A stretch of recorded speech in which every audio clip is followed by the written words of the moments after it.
Check, check, check. One, two, two. Check, one, two, two. Check, check, one, two.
don't need that. All right, no. Testing. All right, everyone, please start to take your seats. We're going to get started in a few minutes. Make sure you sit where there's a journal.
All right, everybody, please take your seats.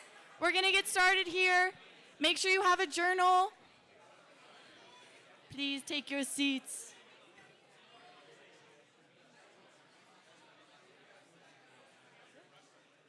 All right, y'all. Creators Corner, are you guys ready for this? Okay, I'm going to need y'all to wake it up a little bit. Are you ready for this? Okay. Yeah, there we go. By a show of hands, who has been to a CC event before? Love it. We have all the OGs here. Okay, now raise your hand if you are fresh. This is your first event. Wow. Can we get a round of applause for all our newbies? We are so glad you guys are here. If you guys have not met me before, my name is Macy Kay. I am an affiliate, but also a coach and brand manager for Brands at CC. And I'm not gonna lie, when Jimmy was like, can you MC? I was like, what does that mean? So I had to do a quick Google search to make sure I knew what I was signing up for. So you guys are stuck with me. I'm so sorry. But today is gonna be so much fun. It's gonna be filled with so much valuable. Make sure that you remember why you came here, okay? You all traveled to Aspen to get credible notes that are going to change your career and your life, right? So make sure your pens are ready. If you have a pen already, please give it to somebody who does not have a pen because we don't have enough pens for every seat, okay? Also, a few little reminders. Computers and phones, please turn them off now for the rest of the mastermind. If there is an emergency, you can of course exit, but we will have multiple breaks. So just keep that in mind if for girls in the bathroom and things like that. Now, the biggest thing, you guys, is I need you to be loud and I need you to bring the energy. Can we do that? Okay, we're gonna practice right now. I need all of you to stand up right now because I am going to bring to the stage the man who made this all possible in the first place. Please get loud for Jimmy Farley! Oh, let's go. Let's go. Let's go. Let's go. Hey, you guys sit down. Let's sit down. You guys sit down. Let's go. Let's go. Thank you, Connor. You look good too, man. I was worried about your flip-flops. I was worried. Family, it is so good to see you guys. Tomorrow, I just want to say, let's try and bring up as much as possible. You guys all know each other. Let's act like we know each other, okay?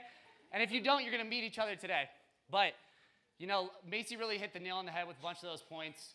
Let's show up for ourselves. We came too far and too remote of a location to not show up for ourselves. Who here is from another country? Raise our hands. From another country. Where are you from? From the UK. Let's go. Let's give it up for the UK. Anybody else? Anybody else? Where are you from? Costa Rica. Costa Rica. Let's go. How long did that take you to get here? 2 weeks. Wait. He came by boat. Yeah, to get here. Oh, yeah, 2 days. 2 days. Hey, 2 days, though. That's longer than it took me. Let's give it up. Let's go. Let's go. And I know it's not easy. Flights get canceled. There's problems here, and I'm crossing my fingers. Let's all pray together for great weather and safe flights, right? Because I know it can be tough here. There's delays. There's all these things. But I love that 200 people still came together and said, you know what? My future means that much to me. I'm showing up. Let's give it up for that. Come on. And I want to remind you that there's this thing we have in Creators Corner. It's really the influence behind these events. We call it the post-meetup effect, right? There's this magic that happens here where you see one person, you see one glance into their eyes, and you realize, oh shit, I can do this too. Oh my God, I see it now. I get it, right? And that was really the inspiration behind these events. I'm going to go in to show you some of our old ones and some of our OGs who are still here with us today. But, you know, I really want to make sure that you guys show up for that and you make sure that you remember that. You're here for a reason. And we're going to go and we're going to start with what you guys only like me for these days anyways. It's mindset, right? Because no matter how much we coach, no matter how good the presentations are from these amazing affiliates, coaches, and brand owners, if you just let it go in one ear and out the other, you will lose this trip. This trip will mean nothing to you, and you will lose that magic that is so, so special, okay? Can I get, I'm showing up today. I'm showing up. Let's go, team. Let's go. And that's one thing I'm gonna ask a lot. I'm gonna use some crowd work here. No one's falling asleep on me, okay? And when I say raise your hand, if it applies to you, I don't wanna see a half hand raised, okay? It's gonna be about stuff, about your goals, about what you're showing up for. I keep saying that because it's that important, right? And do you think God wants to see a half hand raised for somebody who really wants it? No. Show up. Don't think that you're cool because, yeah, me. Someone didn't raise their hand that was from another country because they're too afraid. I get it, right? That's how it goes. But not in Creators Corner, okay? We break the norm in Creators Corner. We are not the normal group. When we show up at restaurants, when we're on these meetups, almost every single time, staff will come to me and be like, what is going on here? What is going on? Why are you guys all so young? Why are you guys all so nice? Why are you guys all so positive? Why are you guys all so rich? But, right? Hey, man, come on, let's get rich. But that's the kind of stuff that lights me up in the morning, is knowing that we're different. Because what's fun is it to be the same as everybody else. Nobody here wants to be the same as everybody else. Why would you fly to Aspen to go learn about business, to go learn about this weird group that started in a Discord, right? You want to be different. And that's the stuff I want to make sure all of you guys, I can only do so much, guys. I can only do so much. And if you guys don't show up like that today, it's going to ruin it. I'm going to show up? Let's raise that hand. Come on. All right, so I just want to take a second, guys, and really just appreciate how far we've come, okay? This was pictures, real pictures from our first event. How's Ben looking right there? Look at that. I promise you he was sober. It's just a bad photo. And it started out with literally someone just asking in the chat, hey, what if we met in person? So you know what? That's a great idea. It's a great idea. We should do that. So I said, okay. I don't want to go far. I don't want to mess too many things up. Something I've learned with these events is your goal is to mess up the least amount of things possible, because things will go wrong, okay? So let's give some grace to our speakers. Let's give some grace to me, please. AV guys, all this, even though shout out to our amazing team back there with the AV, making all this possible.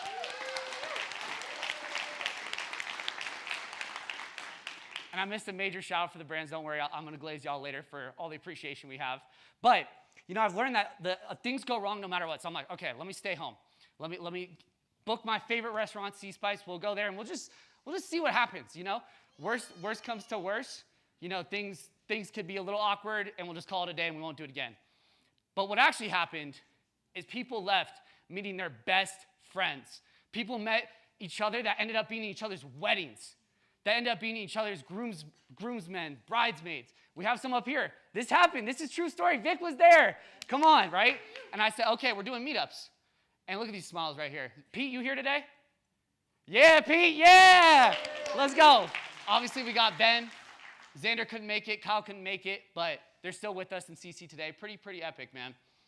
Then it turned into other things. I thought this was crazy, y'all. We started doing giveaways. We started doing trophies. Don't worry, we'll do one at the end of the year. You can see Vic right here. And shout out to all the ladies who used to show up to our first events. It was straight dudes, and they showed up anyway. Shout out to all y'all. And shout out to Peyton for making it completely change in that regard, right? So many amazing ladies who showed up today. We love y'all here, and we appreciate y'all so much. It's so much more fun having it be more co-ed, even though I'd argue that the best trip ever was this girls' trip. You had to be there. You had to be there. Who was there? I know Vicky was there. I know Ashley was there. Let's raise it. I know Letitia was there. I know Cassie was there. Hey, Cassie, what happened after that meetup? Life changed, guys. She was showing me was that your first 10K month there? That's my second ever. Second 10K month. Hold on. And last month, was it 55K profit? Yes. 55K profit. Right? So I said, fuck it, we're doing events now. This is what we're doing. And my whole kind of philosophy with these events is I try to get a little bit better each time. The first ones were very home cooked, very unorganized. You hear about the details about a week before, show up, whatever. And I just knew that things were going to get a little bit bigger every time. We'll get event planner for this one, then we'll get one more assist, then we'll get an AV guy, then we'll do it a little bit more exotic location. We'll just keep on moving, right? Because I had a vision. I had a vision for these people. Every time I saw it, it was a little bit more. I had a little bit more of a sign that it was really going to work, that it was going to keep happening. And now look at us today, right? Pretty freaking cool, right? Pretty freaking cool. This is the biggest one yet with the most people. I didn't get a good chance to see how many people were new here. Who here is this first event? Wow. Shout out to you guys. Thank you. It's such an honor. It really is. To be up here and do this and watch this all come together and watch people run with the torch and continue to grow our mission here is just such a special and fulfilling thing. Literally, guys, I don't know if you guys know this, but, I sold the business 3 months ago. And I told Logan, you're going to have to fight me out of this. I can't get out of this. This is my shit. This is what I do, This is what I love to do. This is my mission. And I'm still showing up here today loving what I do, And that's what it's all about. No, don't say thank you. Thank you guys, really. And once again, guys, this is what happens when you create from your vision and not from your reality. If I saw that in Discord, this is all that I have. This is all that I can do. It's just going to be profile pictures and not real faces. I would have never done events. If I saw that, oh, I'm just going to go off what my competitors do because I can't think of anything on my own. I just have to copy. I'm going to be a creator is what I decided. I'm going to set the trend. I get fired up about that, guys. I'm not going to lie. When they go left, Jim Poppy going right, okay? Jim Poppy going right, okay? And it's not to say I don't take inspiration from other people. There's so many other people doing amazing jobs with their groups, with their communities, with their brands, all that. But nobody had done this yet. My vision had, though. I had already seen it. It had already been done, right? I was already aligned with that person who was making these things happen. So to me, it's effortless, right? I see these things, and it doesn't matter what my reality is. And this is something we're going to get into today. So I'm so excited to do this in person. One of the first things we did in Aruba, or one of the new things we added in Aruba was this in-person education, right? Most of the times we were just having fun. We're just drinking, we're eating, we're meeting each other. And there'll be some of that today or this week for sure. And it's really important, of course. But today it's education, okay? And there's just something different when you don't have your own space that you're already familiar with. You step out of that into a new area. You're literally forced to think new ways. You're literally forced to learn in a different way than through the call, through your phone, through your computer, which we all know is filled with what? Distractions, right? Distractions all day, and also a lot of reminders of our past. How can we make change if we're addicted to our past? If we're stuck in these things that remind us of this person who, quite frankly, we don't probably want to be, right? I don't know about you guys, but I don't want to be my past. I don't even want to be my current. I want to be my vision, okay? I want to be the person that I go to sleep dreaming about. That's what I want to do. Anyone else feel like that? Okay. So we're going to take a second today and learn about some of the techniques I've used to do this over and over. And all of you guys have probably used as well too. I'm just going to remind you of these things and remind you how important they are. Because a lot of times we forget. One of the biggest lies we'll ever tell ourselves is that we'll remember. You won't remember, right? It's like how many times you go to sleep, oh, I don't want to reach over for that notebook. I don't want to reach over for that phone. Write down that idea. And then you wake up in the morning, it was like the idea never happened, right? It was like, oh, I'm going to add that to my to-do list. Yeah, I'll remember, okay. The second you turn the corner in the car, you forgot it, okay? So we need to constantly be doing this.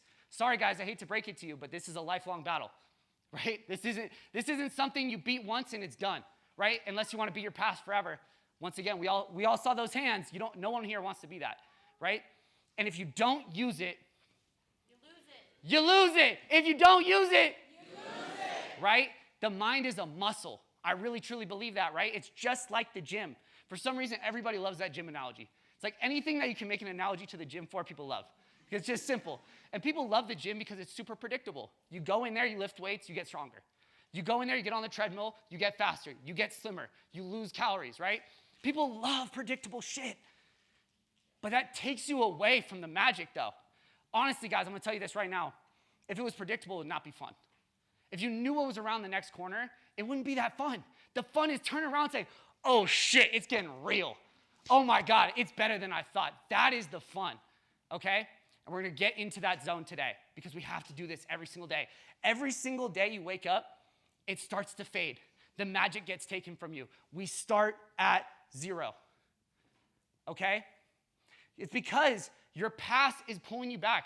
And by the way, I promise you, your biology is a lot stronger than you think. It's a lot stronger than you think. And 3,000 years of our biology has been fighting woolly mammoths, sleeping in caves. Literally, if you weren't paranoid, if you weren't addicted to your past and in fight or flight all the time, you'd die. You'd die, okay? You'd die. And so you guys are all culmination of a lineage that lived, that was fearful enough, that was scared enough, that was surviving. But we're in a new era where we're thriving, you know? We're in a new era where we're going to thrive. We're not here to survive anymore, right? Basic human rights now, basic human things like having hot water, kings didn't even have 100 years ago. We're in a new era. So what do we have to do? We have to be addicted to changing that, to breaking that, okay? Because the cycle will come back to you naturally. Sorry, that's just how it goes. Your biology's made for that. Unfortunately, it's not set to naturally thriving. You've got to create that. Who here is ready to create that? Okay. All right, so just warm up the room a little bit more. I want you guys to introduce yourself to the person next to you. Shake their hand. Don't be awkward. And if you're here with your friend, talk to the people behind you.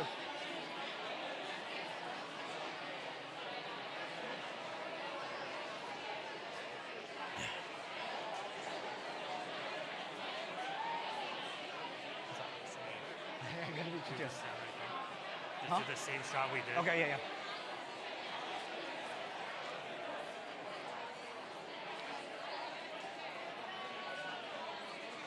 Crazy.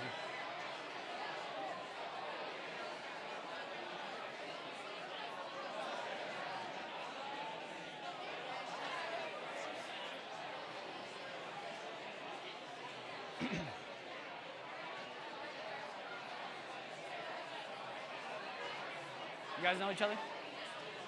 You guys know each other? You guys are some besties that met at a meetup, huh? That hit home? That hit home. I remember when I invited him out to Charleston. Good? I'm glad. That 700 hurt, huh? Let's go. Huh? The SARS wedding like a month ago, seeing all the guys. I know, that was so sick. That was so sick. Were you there? Were you there? No, fake ass friend. All right. Let's bring it back. Let's bring it back.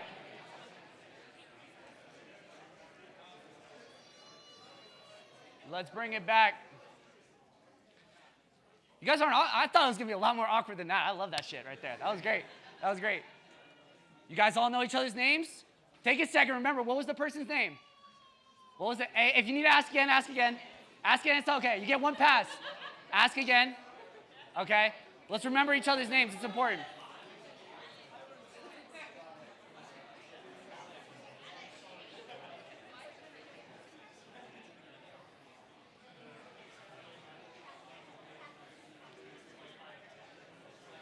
All right, bring it back. Bring it back.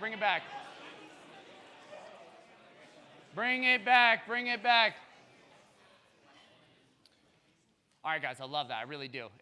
That is so important for the energy of a room, to just break the ice, guys. Don't try to aura farm in the crowd, please. Please. I will not aura farm up here. Please do not aura farm out there, right? Talk, raise your hand, be active. If you have a thought to say it. If it's something strikes your mind or whatever, just say, yeah, okay? I love that kind of stuff. I really want that type of room. I like that type of energy.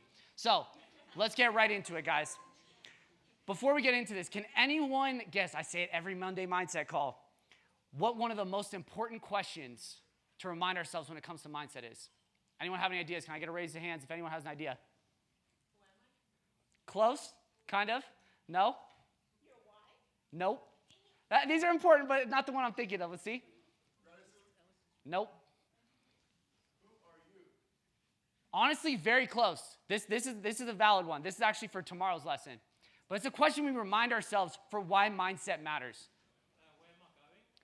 Close. It has to do with your thoughts. That already been said. We got to listen. Here we go.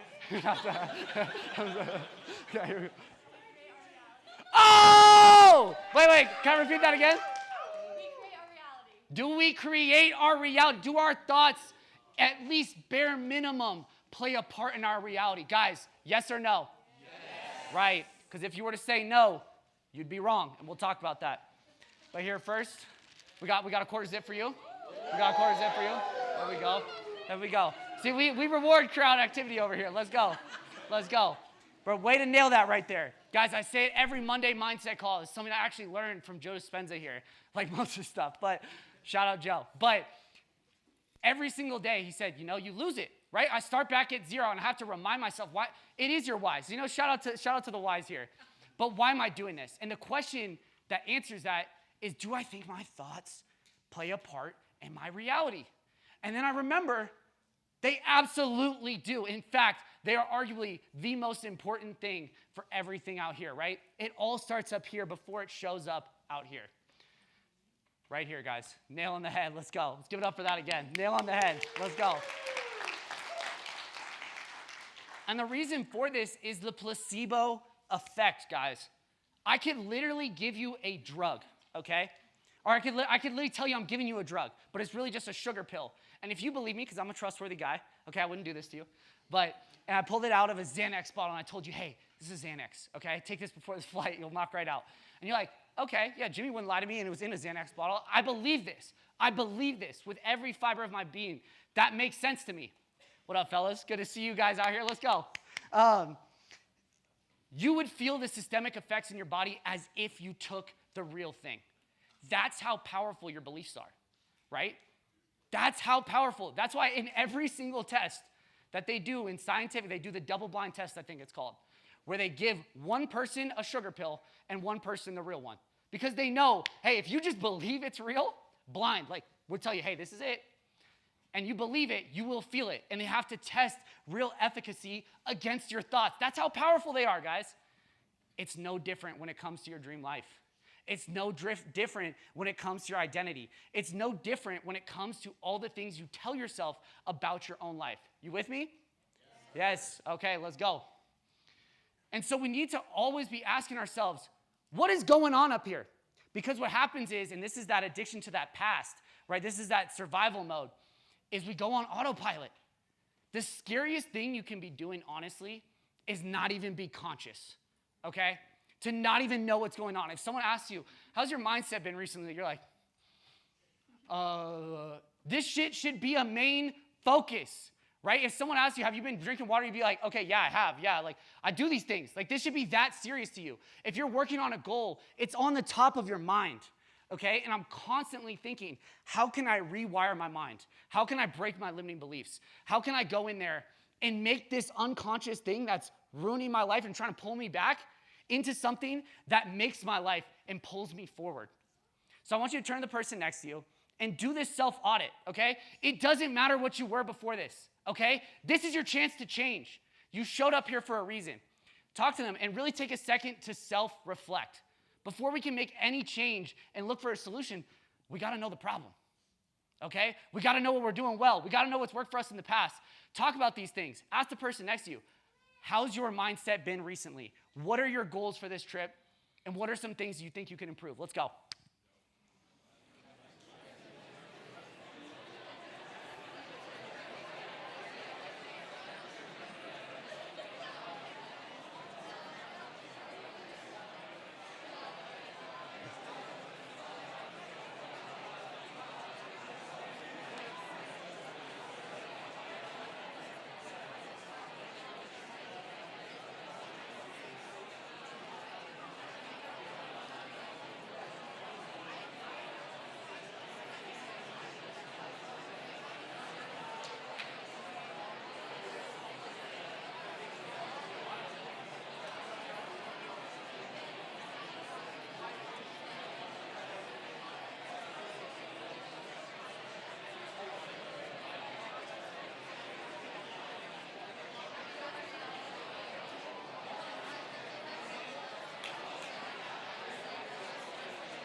You guys probably had OD mindset shit. And when you guys were like building to where you're at now, you guys probably had OD mindset shit, huh? I mean, like the past 6 months, I've been like the craziest life, like time. How much self-worth did you build in the last 6 months? My brain, bro. Literally, right? Paul talks about this. You get the keys to the kingdom. You now see it's possible, but it's not just like telling myself. You see it. You do it. You have proof. Right. You don't have to lie to. You don't have to placebo yourself. Come on. Let's go. All right.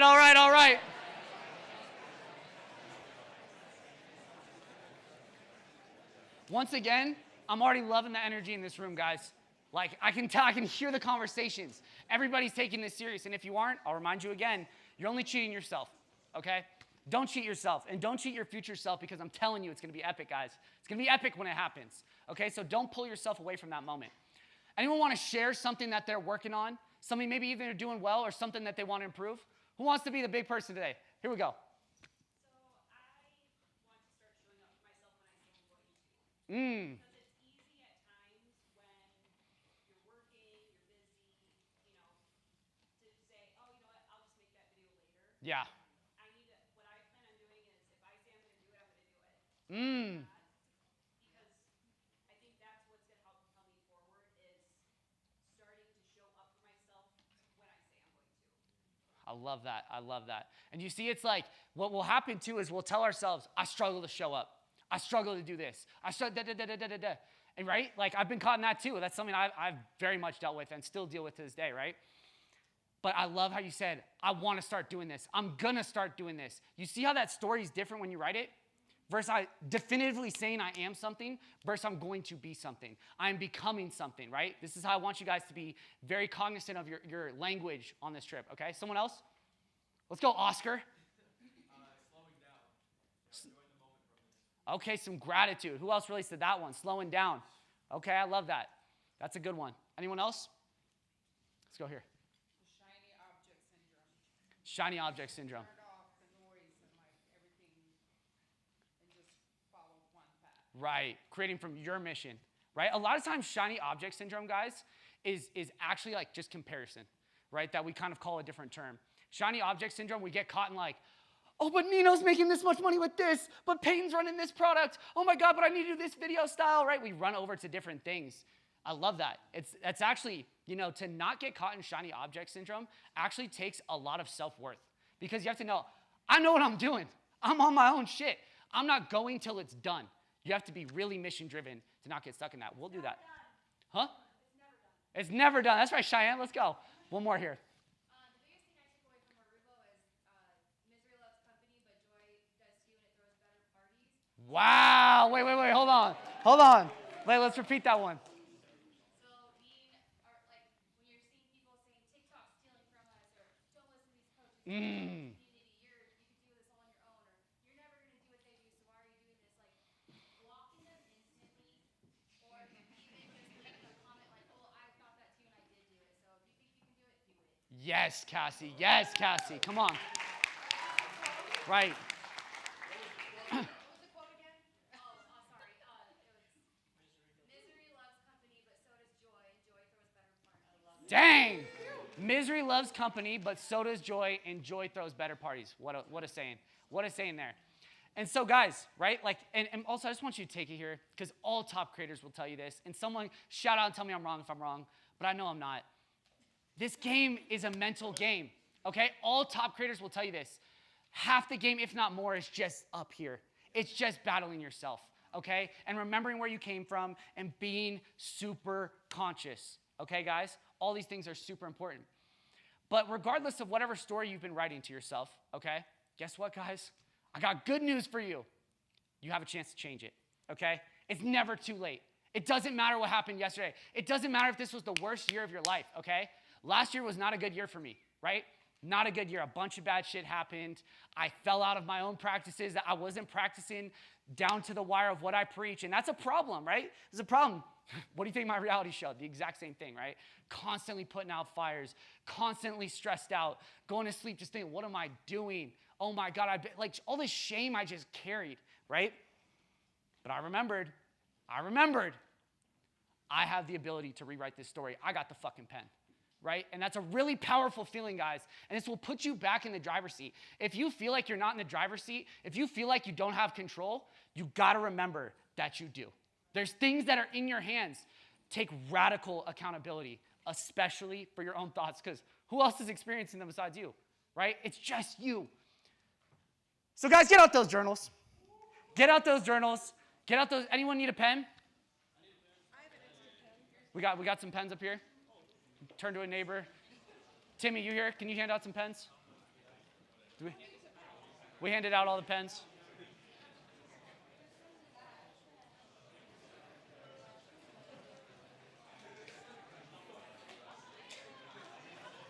Hey, Seuss, do we have any extra pens? Do we have any extra pens? Yeah.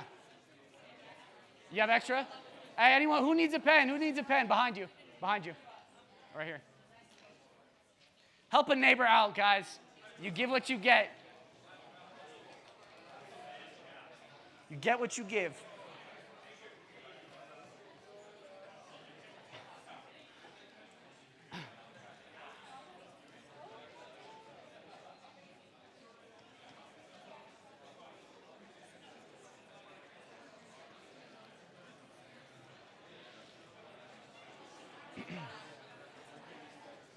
All right. If anyone else needs a pen, bring one tomorrow. Definitely set it in the checklist, just saying. But guys, as always, we're going to write our goals with gratitude as if we already have them, right? I think a lot of people also shoot themselves in the foot in the way they write their goals, okay? And I want you guys, and look, you can, please feel free to put your own sauce on it, okay? You guys can make your own recipes. I'm all about that. I'm not saying I have the only way, but I definitely have a way that was well tested with a lot of data back up that this shit works, guys. This works, okay? I want you to focus on 1 to 4 goals, okay? Don't set too many things. A lot of times that past is going to creep up in actually the way we do this. We're going to self-sabotage ourselves. I don't want you guys doing that. And I'm going to tell you one of the things that people do is they set too many goals, okay?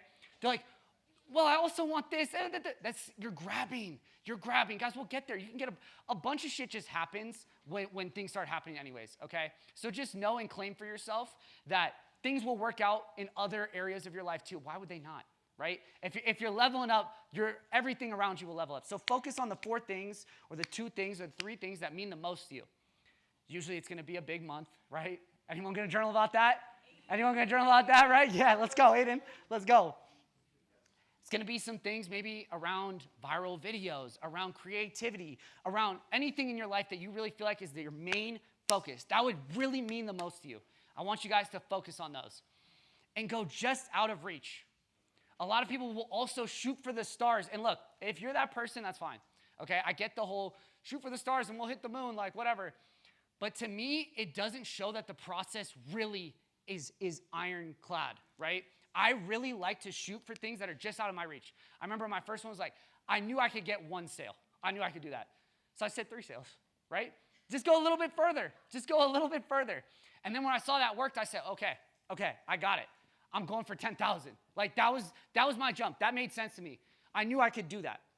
I want you guys to apply that same principle. And don't worry what the person next to you is journaling. Don't even look at that, guys. Don't be nosy, okay? Do it for yourself. We have to be mission driven, I said, right? We have to trust our own timing, okay? We have to trust that our own journey, it doesn't matter if it took Kara and Christian 2 months, okay? It might take you 2 years. And that's okay, guys. It's a blessing, I'm telling you, because God sees something you can't see, okay? The timing is going to work out in your favor. You have to trust that, all right? And I want you to write it with gratitude. The reason we write it with gratitude is we start to program ourselves to just feel gratitude all the time, right? I know someone was saying, I want to feel more gratitude. I want that to happen for myself. This is how you do it, guys. You just tell yourself you're that until it happens. The placebo, okay? And what you'll do is you might not feel it at first. But then you'll have it, okay? You'll understand that this is your sandbox, okay? You'll understand that this is your creative mode. This is your time. And you'll start to remember every time you get into it, it becomes a habit where you're saving energy for yourself, and it's normal that unnormal things happen. Okay, that is when you're in creation mode. That is when the magic starts following you. And you start to get real blurry. I want you guys to get real blurry. You're like, don't I want to be clear? You do want to be clear on where you're going, but blurry on whether it's happened yet or not. Okay? You with me? Yeah. Okay. When that blurry mode starts to come through, you start having this subconscious come into your mind and guidance that you have no other explanation for other than it being divine. You get your why am I blanking on this? You get your, anyone help me here? Intuition, thank you. Valuable word, that was easy. You get your intuition just guiding you. You don't even need a how-to. You know exactly where to go. It's like you've done it before. To the point someone asks you, hey, have you been making $10,000 a month with Shop? Hey, have you hit your first 10K month yet? And if you haven't, you stutter to the answer because it feels like you have. That's how you know you're on the right path and going the right direction. For all of you that love the little how-tos, that's the way to do it, okay? But the other how-tos are going to come. They're just going to fall in. They're going to be downloads that fall from the sky. God's going to throw them to you. Go around that corner. Pick that product. No one's looking at it. Take it. Okay? It really is like that. And it's quiet. And until you get into this creation mode, you won't hear it. You won't hear it. You've got too much other stuff. Oh, my to-do list. Oh, I got to text this person back. Oh, my God, what am I going to get for lunch? Oh, is there going to be an Uber home? Oh, my God. All these things that are pulling you out of it, let it go, okay? Can we turn on the 528 hertz and play that? This is just a nice calming audio I like to play. If you guys want to take this home, there's like 1 million of these online. And I want you to just write down those goals over and over. Write them down.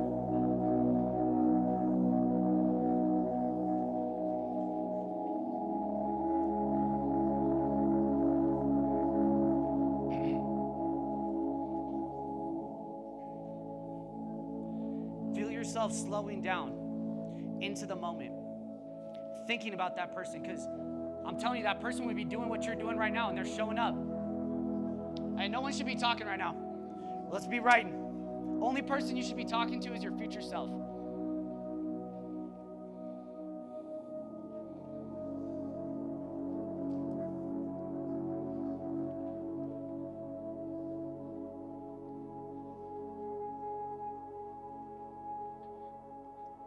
Try to feel that gratitude.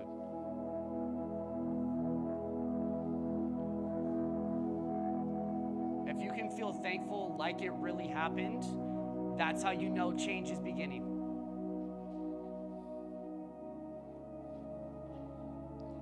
For all my people with pens, you can think about it. Practice visualization, journal in your mind.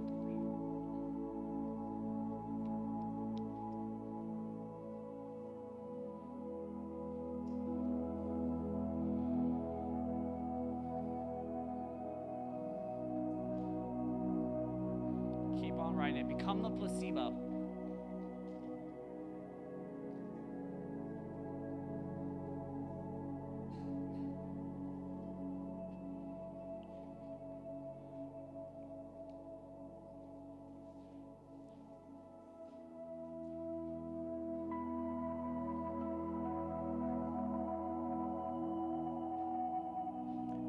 Finish up that last sentence.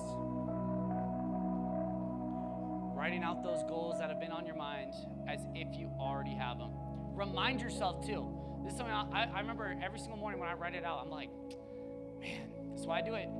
I forgot that was my goal, right? I got 2 to 3 I'm working on at any given time, and I forgot that third one. Oh, that's right, that's why I do it. I have it clear in front of me. It's written.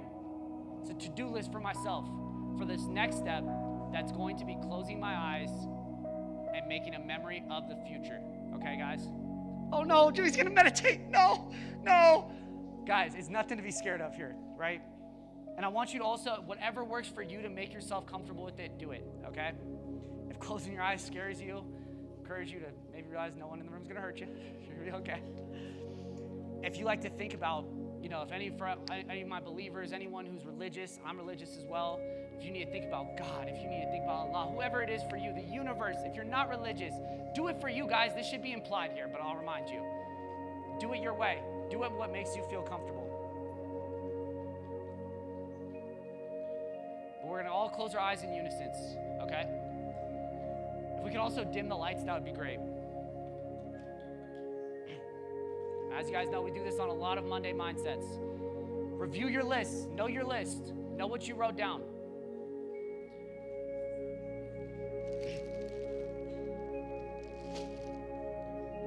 And I want you to just close your eyes.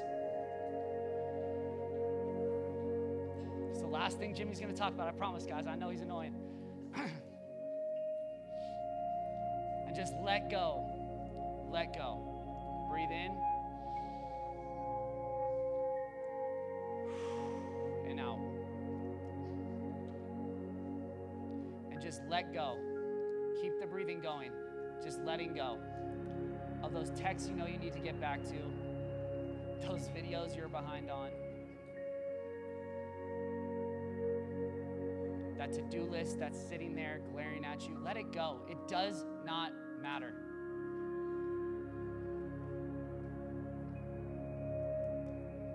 Submit to the present.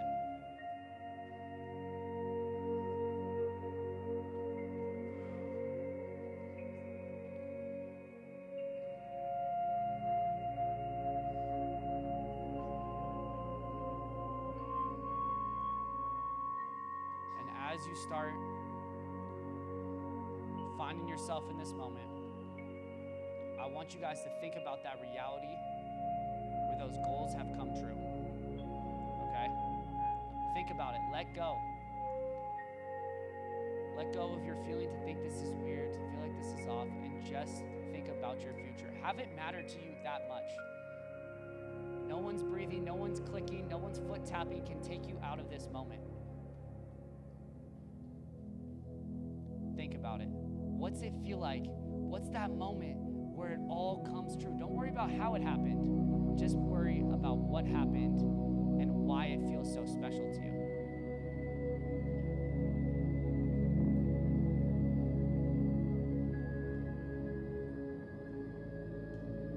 What do you hear? What do you see?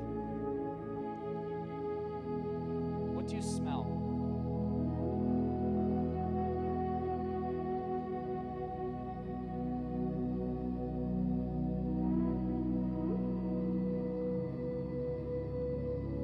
That version of you that had it happen, it's done. You did it. The thing you thought was unthinkable came true. Make that memory of the future. See your future self clear as day.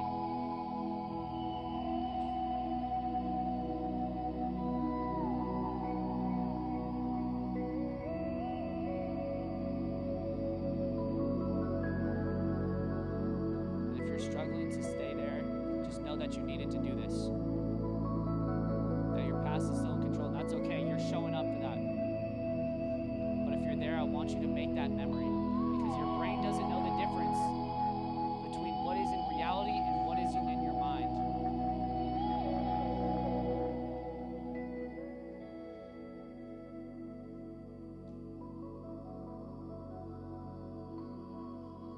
And I want you to send gratitude to your current self from your future self, thanking you for showing up,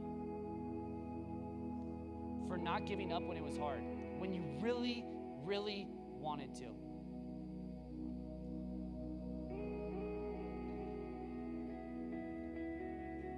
Feel proud of yourself. It's about time you do that.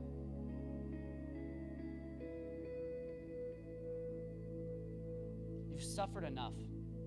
Let it go. Up your identity. That is no longer you. Identify with your future self, the one who has done it, who's made it happen, who defeated all odds, because that's the person you are.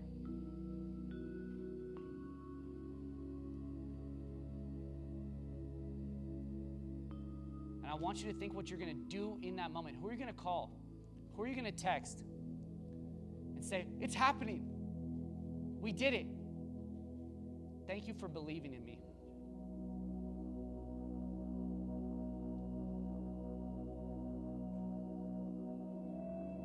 Is it your mom?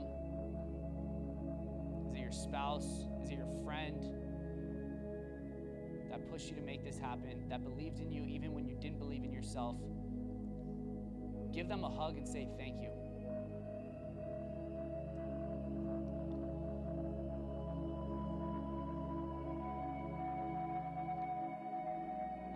This is one that gets me a little emotional too. And if anyone else is feeling that, let it out. It's cool to care. God, it is a flex to be able to feel emotions of a future event. God, that is a flex.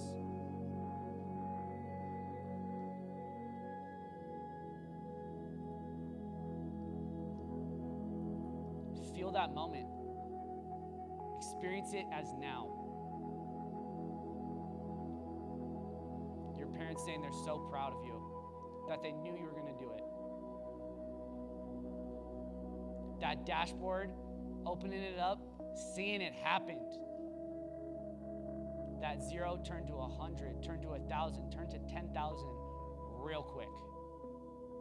It's happened to people sitting right next to you. Why can't it be you? Some of you, it's happened before, and yet you're telling yourself it can't happen again. Break that belief.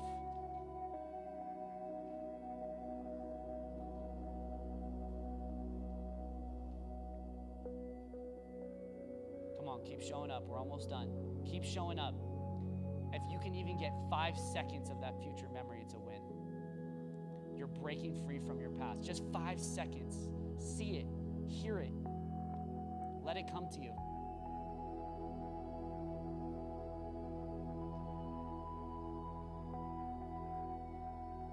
Show it gratitude. And if any of you see your future self, see that version of you that's done it, ask for some advice. What would they tell your current self? Probably something like, you're doing a lot better than you think, right? earn a lot more than you have to, right? It's going to be better than you even imagined, right? How about you listen? How about you believe them? You've done it before.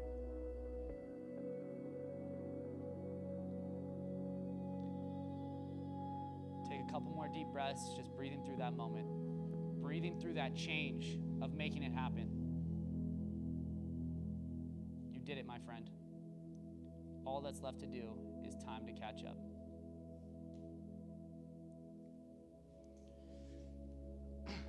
Bring it on back, bring it on back.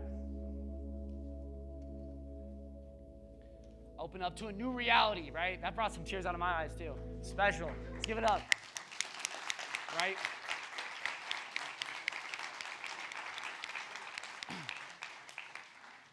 Turn to the person next to you and talk about how that was. Talk about how that was.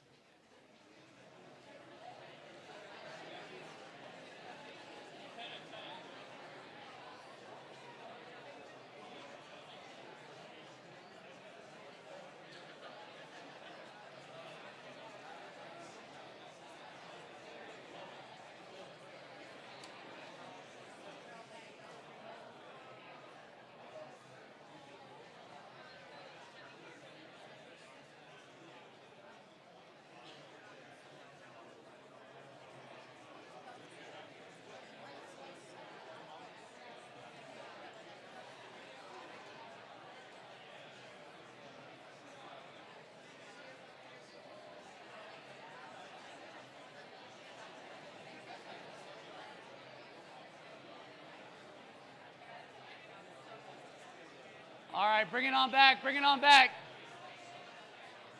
Bring it on back.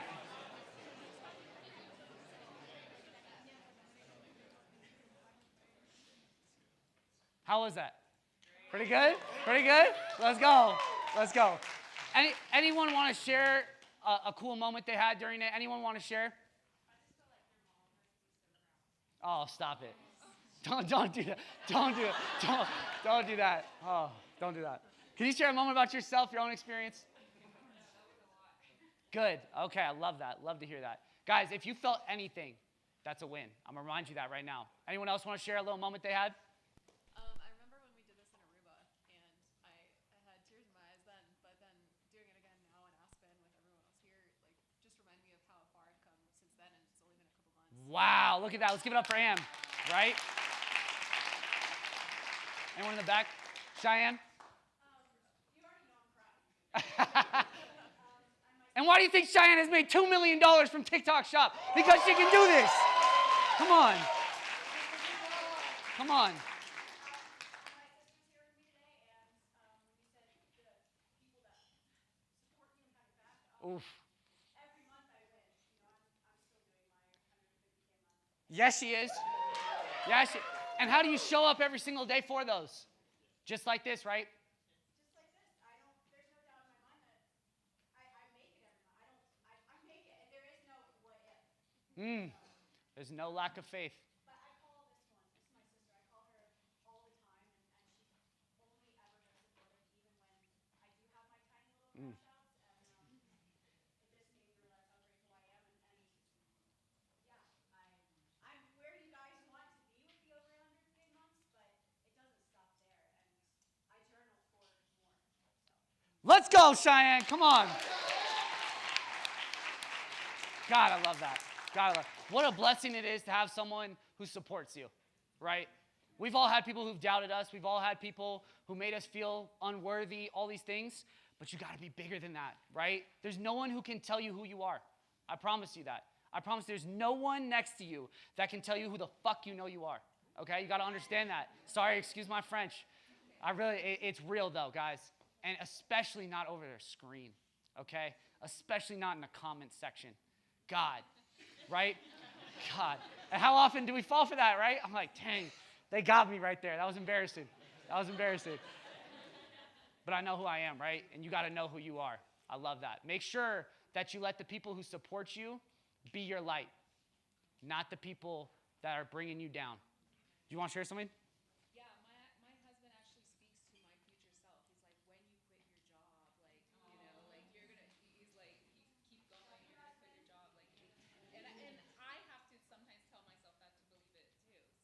Men, you're not doing enough. Come on. Come on. Violet, right? Yes. Good to meet you here.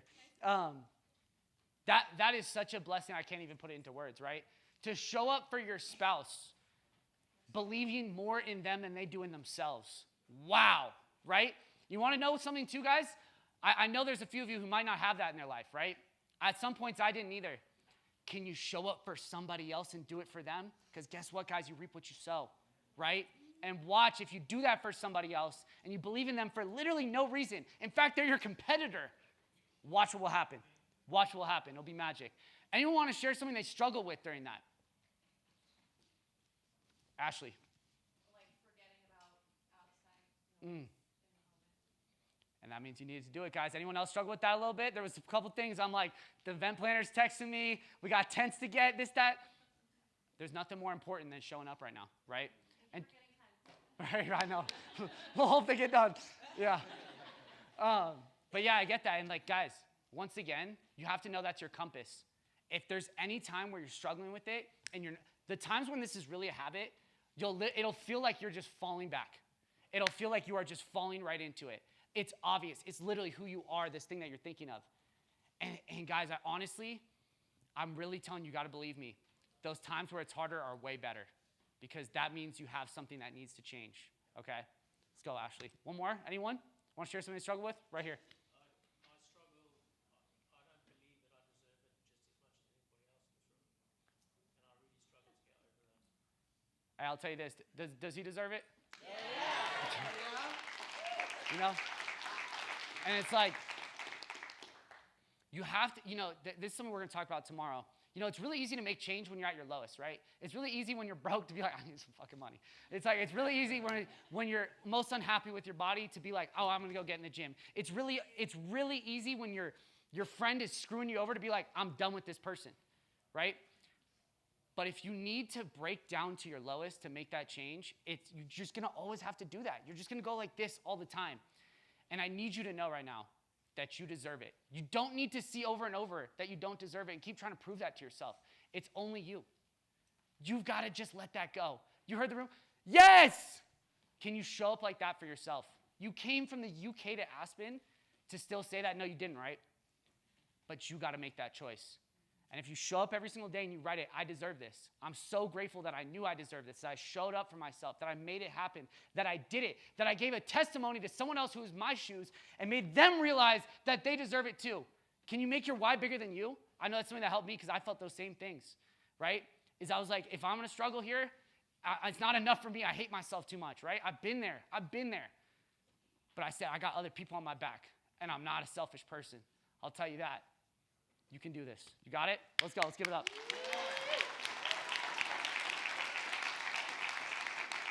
So regardless, right, if you felt an inclining, an inch, an ounce of anything during that felt good, that felt like something was happening, why would you stop, right? If you knew this worked for you once, if you knew this made magic happen in your life, you probably would never stop, right?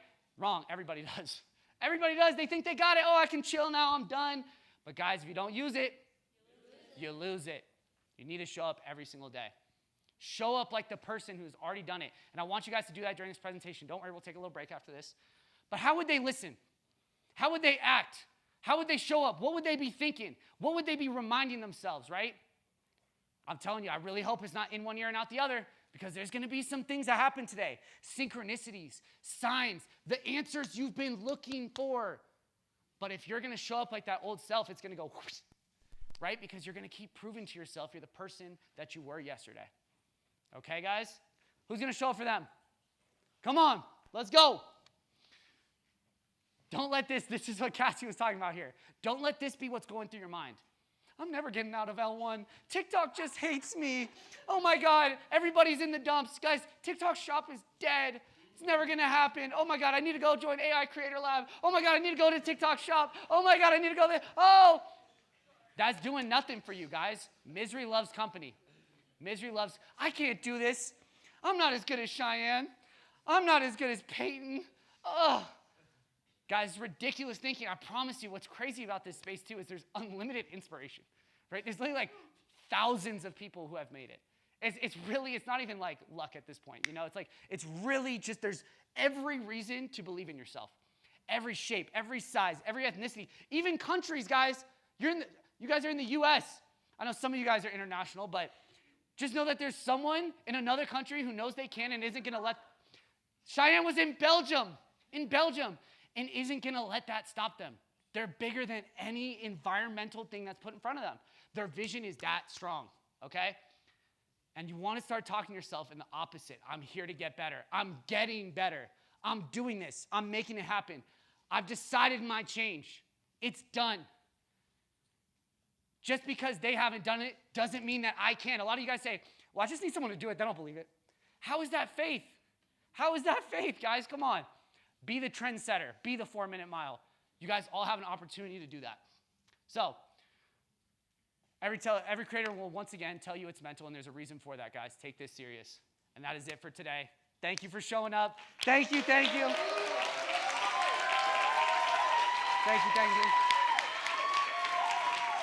So, I'll be back tomorrow. Starting off tomorrow with another one of these, even more in depth. We're going to get straight into it. Let's take a 5-minute break. I know we all need to let go of some jitters, use the bathroom, get some air, whatever. I told them to crank up the AC, by the way. Don't worry, it's coming. It's coming. We'll just chill, and we'll be right back here in 5. It's a quick break, even if you want to stay here.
Get the.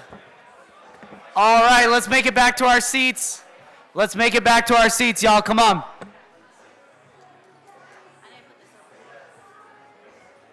Oh gosh. I don't want to touch his computer. This is scary. That was really good. Was it? Don't lie. I'm not lying. That was good. You ate it up!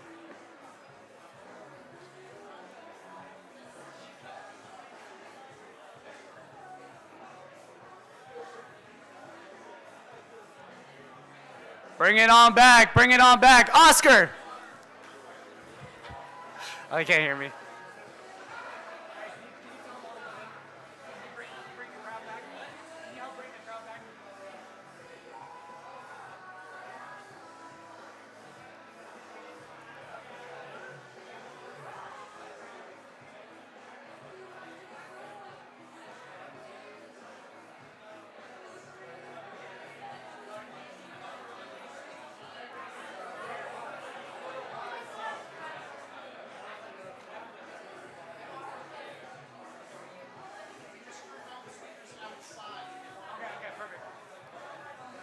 Creators Corner, let's bring it on back. Let's bring it on back. Finish up those combos. Let's go. Come on back.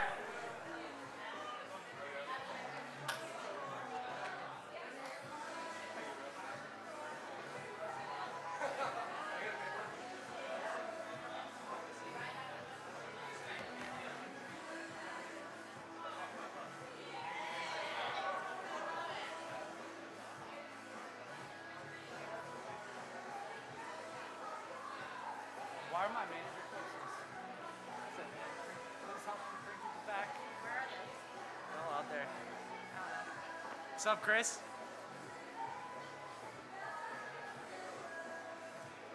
Are we good on time? Yeah, I can look. We're 30 minutes behind. Which is fine because Logan's thing will be short. Oh, yeah.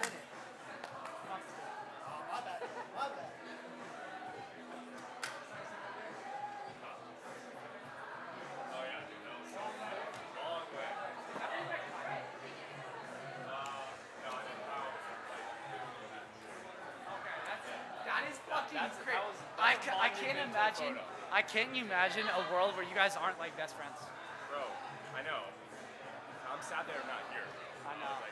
Kyle tore that ankle. I gotta show up for this squad. What's up, Lando? What's up, baby?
Hey, let's bring it on back. Everyone take their seats, please. I don't want to keep y'all here all day. Yeah, honestly. Please take your seats. Please take your seats.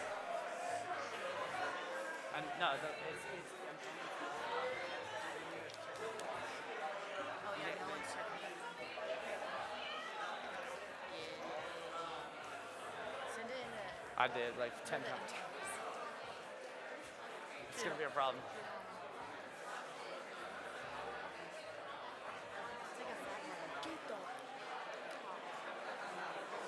Hey, Timmy and Jesus. Hey, can you help get people seated, please?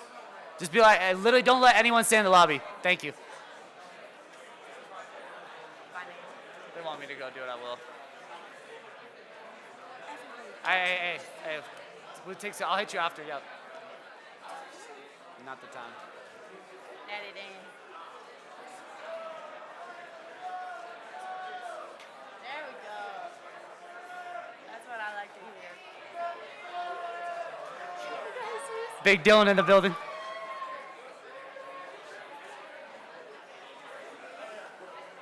All right, family, let's take our seats. Trying to be relatively on schedule over here. Let's see if we can.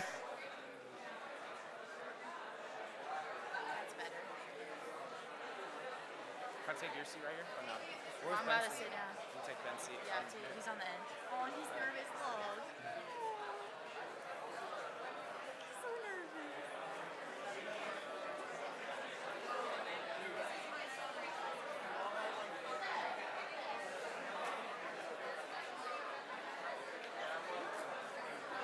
Let's take our seats.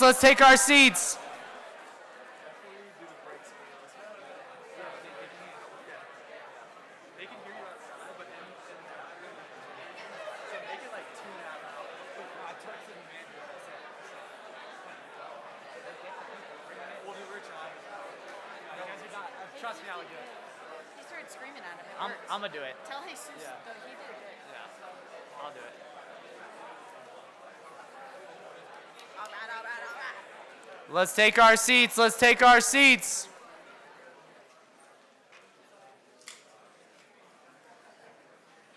it in a second.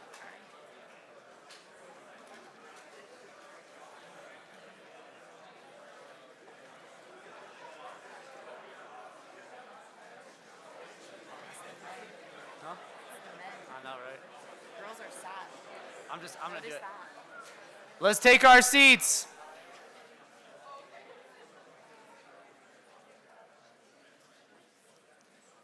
Thank you. I know some phones went on during the break. If we could please turn those off, guys. There's no need for our phones during this. All it does is bring distractions. And what's it also do? Remind us of our past. Let's not do that, right? We have a really special presentation. I'm going to let Macy do the rest of the emceeing. But let's keep showing up, guys. This is where it gets real. Let's make it happen. Let's go. Can we give it up one more time for Jimmy? That was amazing. All right.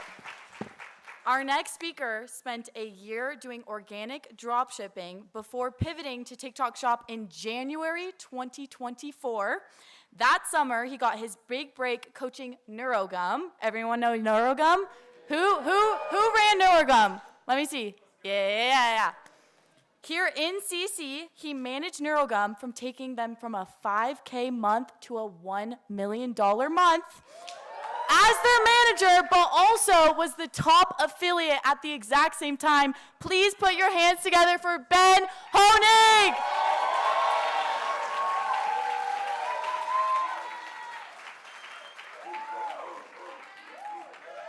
Thank you, Macy. Is this on? Can you guys hear me? Perfect. All right, thank you, Macy, for the introduction, even though I wrote it myself. Thank you, Jimmy, for such a great presentation before and putting together this event. It's really so cool to see. But before I get into this, how to write scripts like a top 1% affiliate, I just want to give you guys a bit of a story of me when I was at the first Creators Corner meetup. Like Jimmy says, the meetup effect is real. So I went there. It was my first 10K month, and I was, pretty nervous. I wasn't sure if I was going to meet people, seeing these people that I always put on a pedestal, and, getting to rub shoulders with them, kind of meet and mingle and kind of get in that energy. 2 months later, after that first meetup, I had my first 100K month. So all you guys are in the right spot, and you guys are doing the right stuff. Lost the presentation for a second. Okay, perfect. But yeah, besides that, I just want to get into what I'm going to be teaching about, which is how to write scripts like a top 1% affiliate. There's no one way to skin a cat, but this is just one way that I have seen that works. So I'm just going to do my best to explain it to all you guys, and we'll just jump right into it. So the first step of writing a script is ironically product selection. You know, if you give David Ogilvy, if you give Eugene Schwartz, if you give the best marketers in the world a rock and you tell them to market it, try and get them to sell it, maybe they'll be able to, you know, throw some specific, maybe they'll get it to work, but it's gonna be a lot harder. So we don't really wanna be selling rocks. So I just wanna give you guys some KPIs, key performance indicators of what I like to look at. Again, this isn't a law, but this is just rules that I like to follow. I like to use the daily virals, going through the 7-day window here, and just looking for some specific things that, you know, make me think that, okay, this might be a winner. So the first thing is it a big brand? Do they have a budget? Obviously, there are exceptions to the rule. Sometimes you could get, you know, a random Chinese brand, whatever. You could get those for kind of rip. But in general, it's always best to be working with a brand that you know has some sort of budget. So that is the first thing that I look at. But then secondly, probably the most important thing that we're going to be looking at is are the top videos here, are they posted recently? So if we are making videos currently and the top videos are all from the past, like, okay, it says 5 months here, 4 months, 3 months. If we're putting out new videos as well, how could we expect our videos to get picked up if there genuinely aren't new videos that are working? So that's something really important to look out for. Next, revenue. Does it look solid? Is it over at least $25,000 of GMV? This is, again, not a rule. Obviously, you can give and take. If there's a big brand, a Shark, Ninja, whatever, they have a new product launch, obviously it's going to be at 0 at first, but just seeing that there's some sort of traction. And then another thing I like to look at is how many units did they sell this week versus all time. You know, seeing, again, not as important, but still good to know, is there actually a general uptrend? So I'm going to show you guys some examples. First, we're going to start with a bad example. So this product right here, random product. So say you see it and you're like, oh, Ben, this must look great. You know, there's a bunch of new videos. It's unsaturated. There is, you know, let me make this red so you guys can see. Okay, so there's 18 sold out of 34, so it's really trending upward. Ben, I really want to promote this.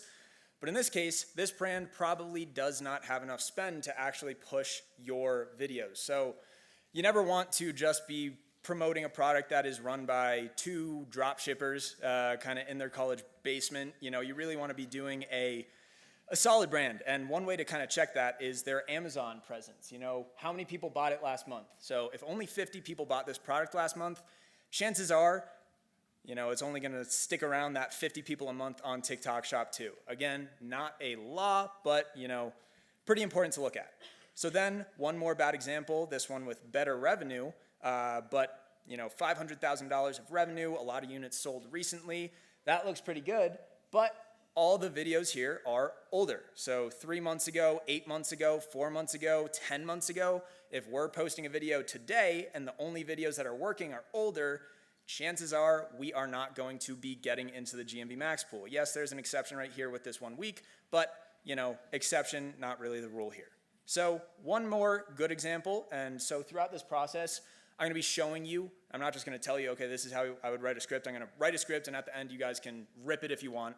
But this is a good example. So the Dr. Malaxin Boosted Collagen Set, I'm sure that we've all seen this product before. And, you know, for a while, it looked a lot like this right here. You know, 3 months ago, 8 months ago, all the old videos, you know, it wasn't really showing any signs of life. But as of late, there have been new videos that are getting into the pool. So I see that, you know, there might be some potential here. So I want to kind of double down on it. That's the thought process with at least picking that product. So first step is done. Let's get on to the second step. So this is really important. A lot of people overlook this, but it's finding high converting inspiration. So what we can build off of, I know there's the huge debate of copying versus not copying, but it's always good to have your videos based, at least the selling points, maybe the structure, in something that you know works. So I found a video that I like, this video from Kesa. I want to make sure that it actually converted. How do we actually do that? So this is the video that we're going to be looking for, and let's run through the steps. So the first thing that you can do is create a seller account / an agency account, and then you get access to the back end of TikTok Shop. The data that the sellers have, the data that the agencies have. This is how you can actually see the numbers down to the cent. So you make an account. There's a ton of free guides on YouTube. Just look it up. Just don't link it to your main TikTok Shop account. You go to Creator Management, find creators, and then as you keep going through, you can search for Kesa here, $600,000 in revenue. Okay, something's going pretty well. And then we look for when her GMV spiked. So it says August 1st here, and this is very accurate data, genuinely from the back end of TikTok Shop. So we know that that's when her revenue went, but when did, on that day, on August 1st, what video was actually driving that revenue? So we go into the daily virals, we go into the creator tab on the left, and then we're gonna look up Kesa again, and then we're gonna go to August 1st. So on that day, she got 700,000 views on the video that we're looking to take inspiration from. So it's pretty safe to assume that that was the video driving revenue. Obviously, there's some 200,000, 200,000. Still safe to say maybe 20,000 of that $40,000 of GMV came from this video. So good to take these selling points. Also, I'm cheating a little. I coach Kesa, so I know it did well for her. But is this a lot of steps? Yes. Is this extremely important? Also yes. So let me show you why. So here we have John Scalia. Shout out to John Scalia, amazing creator. I think this video got a violation, but it is just a good example. So we see on July 23rd, he got 5 million views on this video. So when we see that, we're probably immediately like, oh, 5 million views in a day. This must be an amazing video to take inspiration from. Let me build off of it. But if we do a deeper little analysis on that same day, July 23rd, he only did $2,000 of GMV. So something went wrong with that video. So I might be a bit more hesitant to actually take inspiration fully from that video. So something really important to look at. But then one more thing, one more issue that you might run into. This is a video that we're going to be building off of later as we go through the presentation. But sometimes people like Ethan Hartzell here will hide their GMV on the back end. So how do we actually make sure that those people converted with their videos when we're looking for inspiration? So what we can do, obviously this is just what it's going to look like. So he's ranked number 4 by GMV, but it's a question mark. It just says above 150. And then as we try and get that closer look like we did with John and Kesa, we see this. There are no specific stats shown. So how do we actually tell if this video converted? So what we're going to do is going to go to the daily virals again, and we're going to go to the product listing, the Shark Power Pro Flex, whatever they call it, and we're going to go to the day that we're going to try and find the day that this video spiked the most. What day did this get the most views? So on the 7th, it got 800,000 views, and then the second video only got 10,000. Third video only got 3,000. So pretty safe to assume, obviously this isn't an exact science, but pretty safe to assume that this video drove whatever revenue that they did on that date. So how much revenue did they actually drive? $63,000 of revenue, 158 units sold. Even if we take an extremely conservative estimate of half those units were sold by that video, even less, that's still an amazing conversion rate. If he sold 80, I'd be pretty happy taking inspiration from there. So now we have the videos that we're going to build off of. So let's kind of analyze what is making them work in the first place. So I like to call this the content wave. It's not a real term, I just made it up. But what is a content wave? The best example that I could give you guys for this is from Mr. Beast, and I promise I'll relate it back to TikTok Shop. So here we have a framework, as we talk about in TikTok Shop, basically a contrast framework of one versus a very high dollar amount. And so on the first video that Mr. Beast did in this angle, it was one versus $1 billion yacht. That got him 500 million views, 489. And so if Mr. Beast went out and made a bunch of different 1 versus a million yachts, he would be going behind the wave. He wouldn't be predicting where things are going. But Mr. Beast is Mr. Beast, and he's extremely smart, so he predicts what is going to be next. Instead of doing the yacht, he goes to 1 versus a million hotel room. And then he doesn't just make that hotel room video again, he keeps on shifting the idea, but keeping it confined within that framework. So we're building off of the wave. So then he keeps on going, 1 versus a $100 million house. And then if we were to predict what the next thing would be in that framework, it could be 1 versus a $100 million jet, something around those lines. But this really relates to TikTok Shop, all of content, but especially TikTok Shop. So what we're going to be doing is going through a couple separate waves, and then I promise you I'm going to tie it all together, and that's how we're going to get our hook idea. And you know, you guys don't have to do all of this every time that you write a script. I'm doing this for the sake of presenting. I just want you guys to kind of see the mindset that goes behind, okay, I have a very proven idea. I really want to test this, and then kind of going from there. See you, Jimmy. Right. So I'm going to play the hooks of these first videos, and then we're going to kind of see how this angle has progressed, and then I'm going to keep on going through. So this was the first video within this angle, kind of, with Kesa, and I'll kind of relate it back, but let's just play this. Which is better? Turn that down a little bit. Which is better? Medicube or Malaxin? I'm going to go, which is better? Medicube or Malaxin? Okay, so her hook is basically just which is better, Medicube versus Malaxin. That's the first kind of step in this wave. And then she doesn't just make that video over and over again. She keeps on shifting it. So let's see her next hook. Which is better for a mature skin, Medicube or Malaxin? Okay, so instead of it just being which is better, now it's which is better for mature skin. Keeps on going in the wave, and then we get to Sadie Jones here. Let me rewind it. Which one works faster, Medicube or Dr. Malaxin?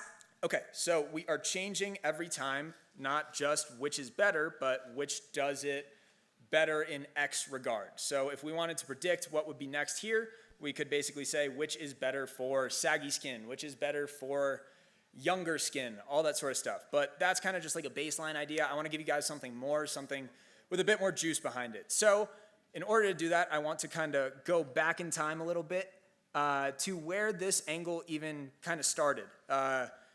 You know, I don't know if this is the first video within this angle, but one of the first from Dang Deals all the way back in November. Is that November or December? One of those months.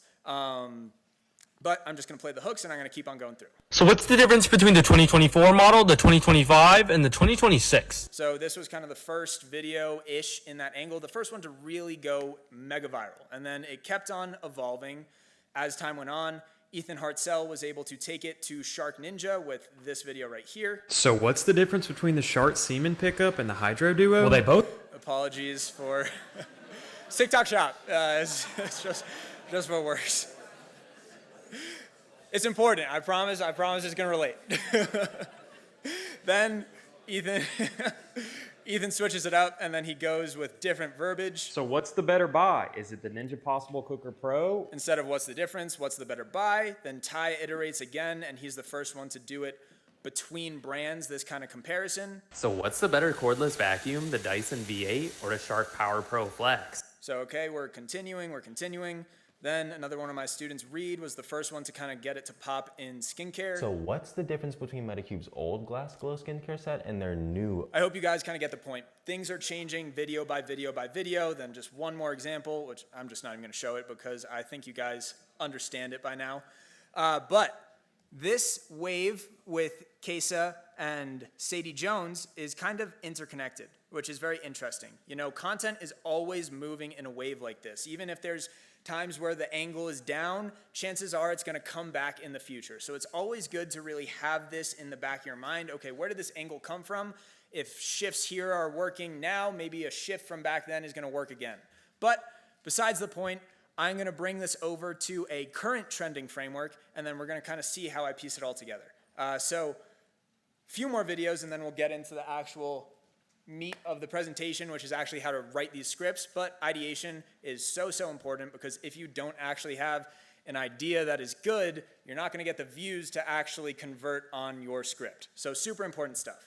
But just bringing it back, another like mini wave, which is kind of related, starting with organic, just with the guess the item challenge. I have a stepping stool. I have a spoon. I'm sure you guys have all seen these videos, very, very popular. But then this guy right here, I don't know his name, More Money Moves, was the first one to bring it over to TikTok Shop and doing the guess the item thing for Bloom. I'm 1,350 milligrams of electrolytes. I'm 1,350 milligrams of electrolyte. And then as we see, Christian and Kara, shout out to them. They were able to bring it over to skincare for the gua sha. I have a gua sha for lymphatic drainage and depuffing. And I have a gua sha. Well, I have... Perfect. And then we keep on going, and then it kind of evolved into I am the product, and it's been in the home niche. So we have this video right here. I vacuum and mop, cutting your cleaning time in half. I vacuum, mop, and steam clean, cutting your cleaning time in thirds. So something that I want to point out is how this is kind of interrelated with the wave from before, is these are all rooted in proven comparisons, at least the more recent ones. So we have, I'm not going to play it again, but the video from Ethan Hartzell, we have that up there. And so this is just basically a riff off that. And then we have Ethan's video, which we were looking at before, Dyson versus Shark. I'm the better vacuum. I pick up debris on all hard floor types. Not a chance. I'm the better vacuum. I can pick up debris off of all hard floor types. So this is rooted in another proven comparison, the Deals with Ty video that we saw before, Dyson versus Shark. There's proof of concept that this works. So why don't we take the videos by Kesa, the proven, proof of concept that a comparison works, and put it into this format where we are the product, we are the bundles, instead of just being, this is the difference and trying to riff off that. So that is the idea that I'm going to go with. But before we get into putting it all together, we have to understand what is making the body work in the videos that we are riffing off of. So this is, if you guys have seen any of my videos, I'm sure you've seen me do these breakdowns like this, but we're just going to do it together. And then I will show you how to kind of put it all together and put it into a single script. So let's go here. And I'm just going to play this video through all the way. That way you guys can have some context. And then we're going to go section by section. So let me center this. I'm the better vacuum. I pick up debris on all hard floor types. Not a chance. I'm the better vacuum. I can pick up debris off of all hard floor types, and I'll go ahead and pick up yours for you. Well, at least I can pick up pet hair from carpets without clogging. Yeah, big deal. Mine works just as good on pet hair without clogging, but it looks like yours is actually clogged. At least I have an anti-tangle brush roll. Yeah, apparently that doesn't anti-tangle very well. I have a self-cleaning anti-tangle brush roll, so you never have to cut hair off me when you're done cleaning. Well, mine has a max suction mode. Yeah, that you have to change manually. I'm not impressed. Mine actually has floor detect, so when you change from hardwoods to carpets, it's gonna adjust the brush roll speed for you automatically, but then mine also has a boost trigger as well. So how does yours vacuum under furniture? Well, I have to get really low like this. Oh, that's cute. Mine's actually boneless, so it bends in half, so that way you don't have to stretch your back out to vacuum under your furniture. Okay, well, mine's only $500. How much is yours? Yeah, see, that's the thing. Mine's normally $380, but when you click the link at the bottom, Shark's giving out a $160 off coupon on this thing, so mine's way more affordable and better. But the only downside on this one is they don't have many left in stock, and those coupons are for a limited time, so I'll have it linked down at the bottom so you can take advantage while you still can. Okay, so really, really good video. So what we have to do after watching it through is try and break it into chunks. Jimmy likes to call it modular frameworks. So that's what we're going to do. And then if we actually break things down, then we don't have to just copy what Ethan was doing. We don't have to copy what Kesa and Sadie were doing. We can put it into our own kind of language, put our own spin on it. So section by section. The first area is the main feature comparison hook. So we're kind of, throughout this whole script, we're selling against the competition. So first, what is the biggest benefit that this product gives you? I'm the better vacuum. I pick up debris on all floor types. That's why people want this vacuum. That's why people want a vacuum in the first place. And then he's just demonstrating how his is better than the other one through that feature. Then we have another feature comparison. One of the important ones is I can pick up pet hair from carpets without clogging. Big deal. Mine works just as good without clogging, and yours is actually closed. So again, we're just riffing off of each other, and then we're selling against Dyson. We're selling against the version that we don't want them to buy, kind of positioning ourselves as a consumer advocate. You know, I'm the good guy, you're gonna waste your money by buying Dyson, buy Shark instead. Then we have another section where we're doing feature benefit comparisons. So up here, we're kind of just talking about the feature of being able to pick up pet hair. We're not going into, you know, why this matters for the customer. Something to note as we're gonna be adapting it to skincare, you sell, you know, appliances and things like that with a lot more features than you would with more of an emotional product like skincare. You know, you're gonna have to kind of go more in depth on it. You know, say you're selling a printer, you know, you're not gonna have to tell people why having a bunch of ink really matters for the live. You just gotta tell them, okay, you have 100 liters of ink, whatever it is. But as we keep on going through, we see that benefits. So the feature is the anti-tangle brush roll, or I lost my spot. The feature is the max suction mode. You don't have to change it manually. And then this is a floor detect, so you don't have to, or I guess you just have a boost trigger as well. And we keep on going through, and then we have the USP comparison. So the USP is basically just like the gimmick that makes this product stand out. So what is the gimmick here? It's you can get under furniture really well. It's boneless, so we're selling against the competition again. And we have a price anchor with some scarcity in the call to action. So we're setting a high reference point for what the product costs. So if we say that the competition costs $500, and then we say that ours is $380 minus $160, the customer has that reference point of $500. So anything that you say under it is gonna feel a lot less expensive, and it's gonna make making a high ticket item purchase like that a lot easier. So then we're going through that, and then there's some scarcity. You know, there's not many left in stock, so we're getting people to take action as quick as possible. So we understand what is working there, and then we kind of can break it down into this structure. You know, the comparison hook, feature comparison, feature benefit comparison, USP comparison with a price anchor, scarcity, CTA. So we have that structure. Now we kind of need some selling points that you can plug in. So in general, it's always good to look at the successful videos that you know have converted. We know that their selling points actually work. Obviously, please go through the Amazon reviews. Please go through Reddit, TikTok shop reviews. Make sure that you are actually telling people, you know, what they want to hear about the products and the actual reasons that people buy. But for the sake of this demonstration, just basically using these selling points and building off of what they say. But I'm going to play through Case's video here. I'm going to put it on 1.5 speed because it's a longer video, but please pay attention because you'll be able to really pick up on how I'm plugging and playing and things like that. All right, let me put it on 1.5 and let's watch this through.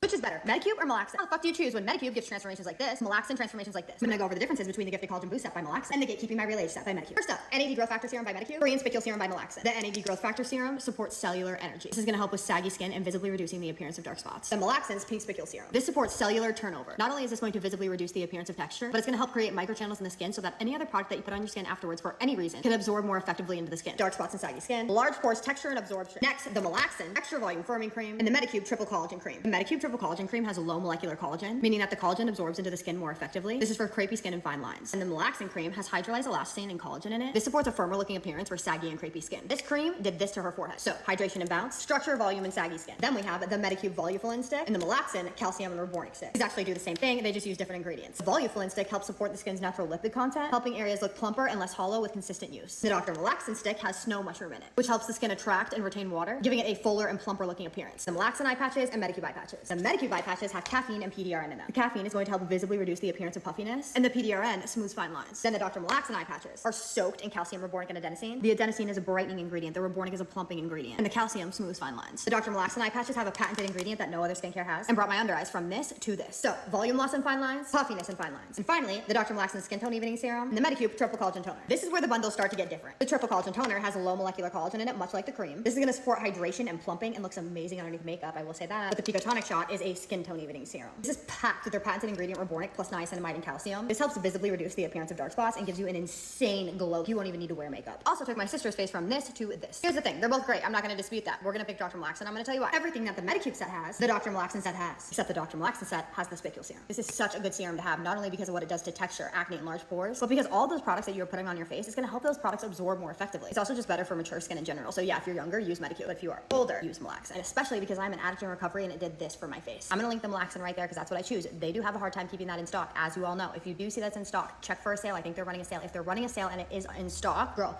I would just run. Okay, so really good video, very long, but that's just kind of how these videos go. So what we're gonna do, I'm not gonna play Sadie's video for you guys as well. Basically the same thing, maybe just a little bit shorter, maybe a little bit different education and things like that, but that's besides the point. We're gonna borrow from both of them, but I'll mainly reference Case's video in the script that I'm making. So now let's put it all together. So basically the idea, what we were talking about before, was having the side-by-side, shout out to Eli here, having that split screen format if you're just one person. And then if you have two people, it could be great to have, side-by-side, I'm the better bundle. But that's kind of the approach, so have that in your mind as you're visualizing this script. So first hook is I'm the better bundle. This would be Medicube. I get women in their 30s and 40s transformations like these. And this is building off of a proven line of social proof that we have from Kesa, if you guys remember.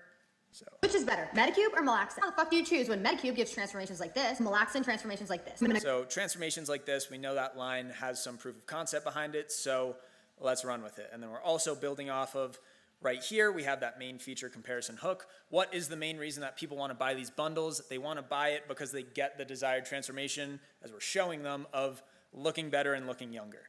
So that is the hook, where I'm the better bundle. I get people of all ages these transformations, and then we go into that first section of the feature benefit comparison, where instead of, like I was mentioning before, we're talking about skincare, so I'm not going to lean too much into the features, but I'm also going to talk about the benefits. But we are borrowing the order that Sadie goes in here. So first she talks about the creams, then the sticks, then the eye patches. Then they turn it around here with the toner and the pigment and the spicules. That's where they really kind of hammer it home. Kesa mentioned the spicules at the beginning, but I thought it would be more in line with the framework that we're kind of borrowing off of with the USP comparison at the end. I would say the spicules are kind of that like little gimmick about the bundle, so that's where I'm going to kind of put it. But we're just going with the triple collagen cream first from Medicube, which has low molecular collagen, so I can get under the skin to smooth fine lines. So the feature or like the education that we're doing is it has low molecular collagen. Why that matters for the customer is it's going to get under the skin to smooth fine lines.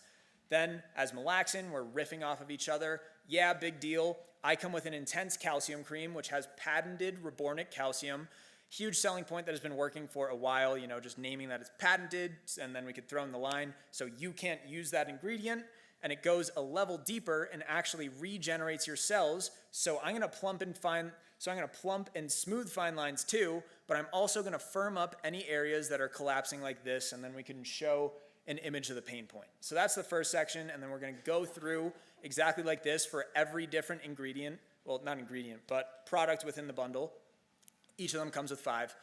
So then we have the second feature benefit comparison. So okay, whatever, I come with the viral boob filler stick, which helps volumize hollowing out areas that look like this with consistent use.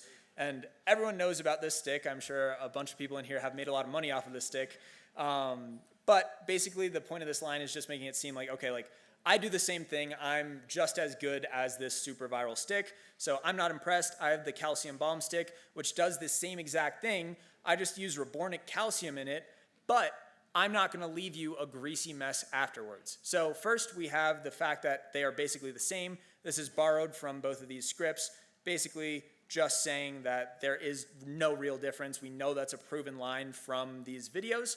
But then we're also taking it one level further. Those videos don't necessarily sell against the competition, which if you're working with both brands, it might be a little bit of a maybe awkward conversation if Medicube or Malaxin approaches you and you're favoring them. But just for the sake of this example, we're gonna be favoring Malaxin and we're gonna favor them heavily. So what you can do, even if you're not doing a skincare product and you wanna sell against the competition, is go into the 1-star reviews of the product that you're selling against. So one of the most common complaints for the boob filler stick is that it is the voluflene stick. It's very, very greasy and it's very, very oily. So we're gonna mention that and we're gonna say how we aren't either, just so we're kind of meeting the customers where they're at. If they got burned by the voluflene stick, we're gonna promise that we're not gonna burn them as well.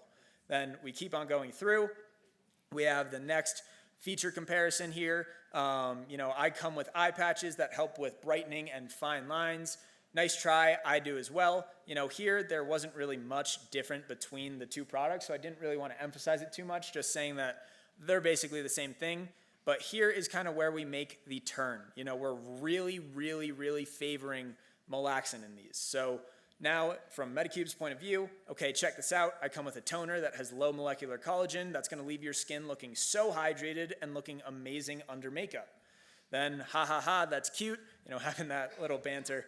My Picotonic shot is packed with that rebornic calcium, the niacinamide and calcium, which is specifically formulated to go deep into your skin, breaking up any melanin clusters and shedding them. So, feature, the ingredients, benefit, why does that matter? It breaks up melanin clusters and prevents any new ones from forming as you age. So guess what that means? You won't even need makeup in the first place. And again, this is a proven line, but this time from Sadie Jones. I believe that that case has said it as well. But Malaxin's Picotonic shot has made it so I don't even have to wear makeup. This is formula. So this video also converted as well. And we're just taking these proven selling points, keeping on going through. And then we finally get into the USP of the products.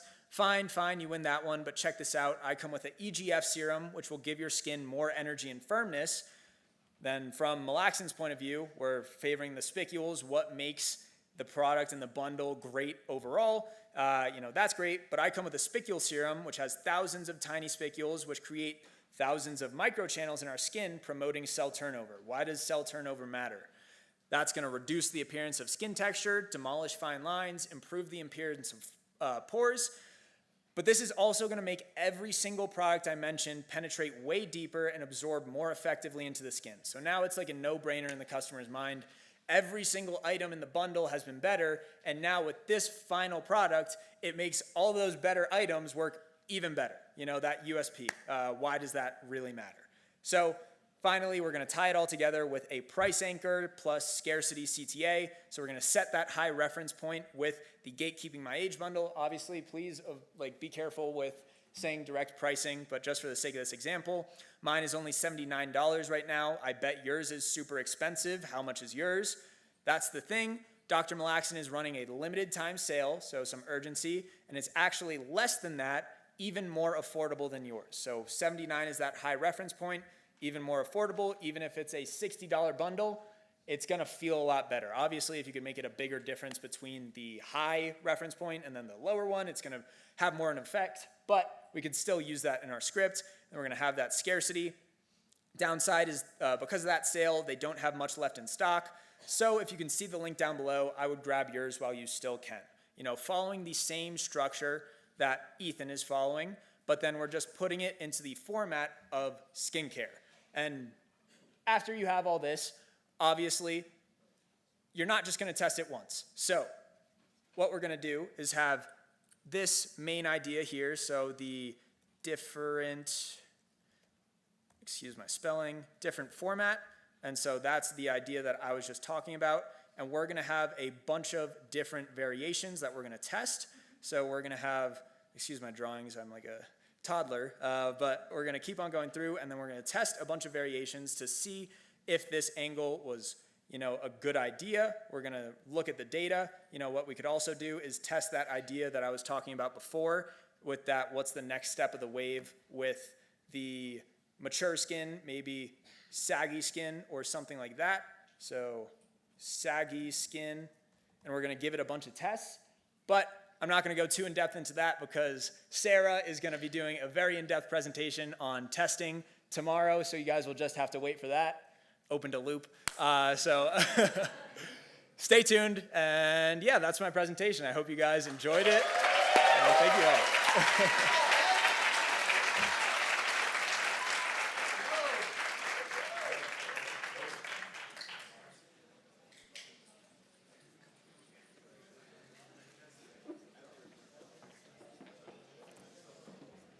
Hello. Okay.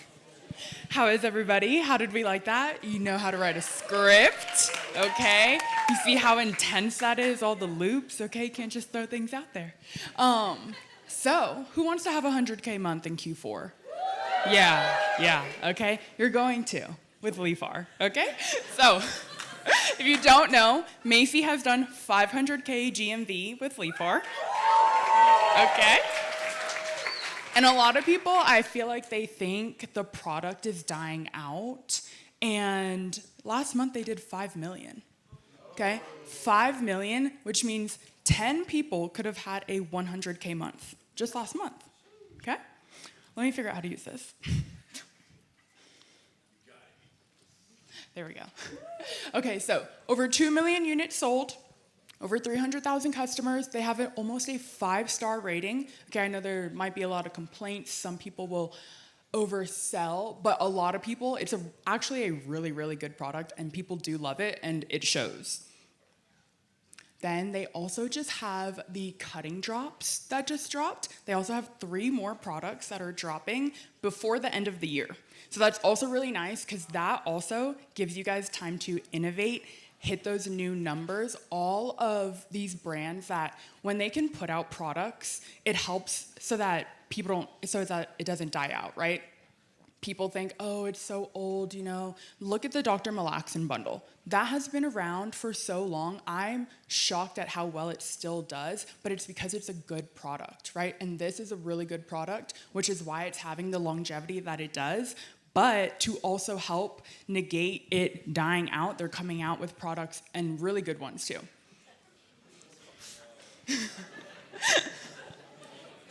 If you guys don't know, Leafar loves a mascot.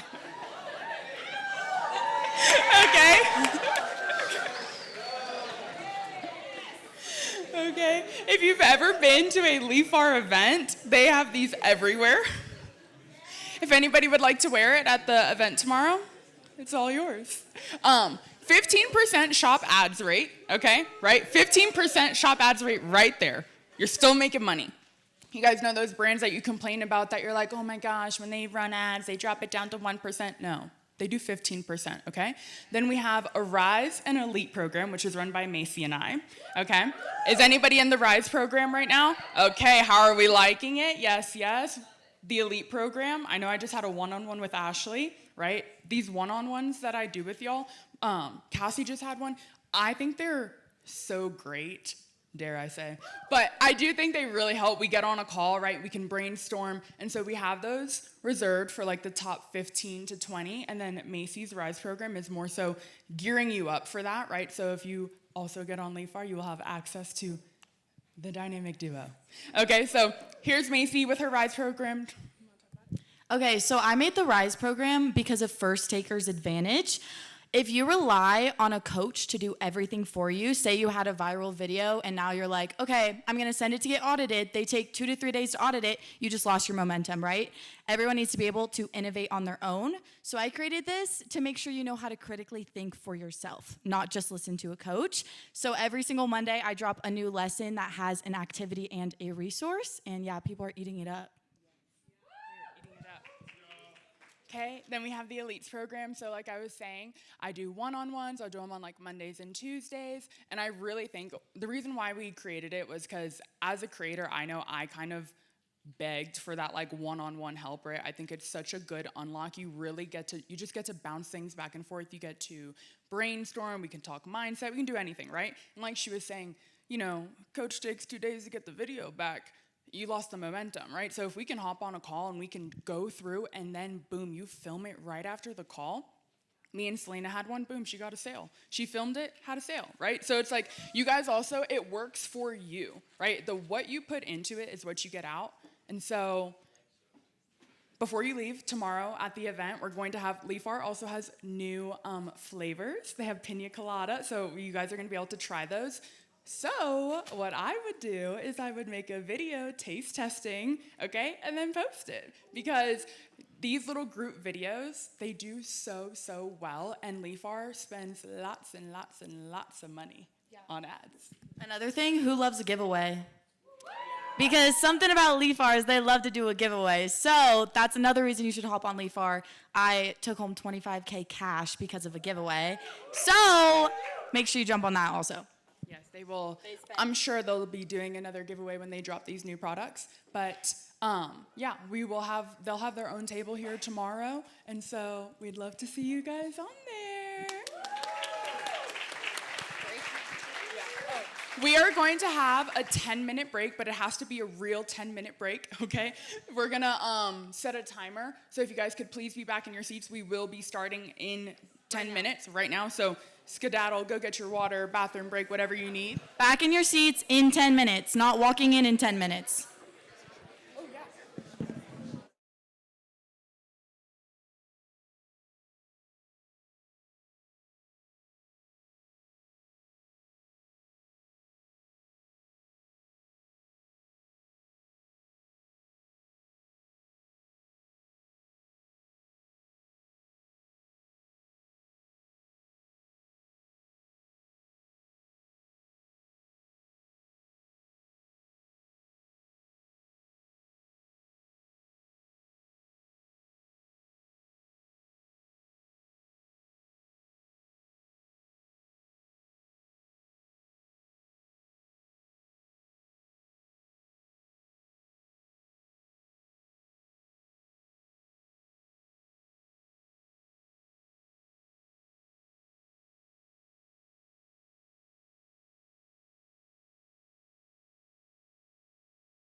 Okay.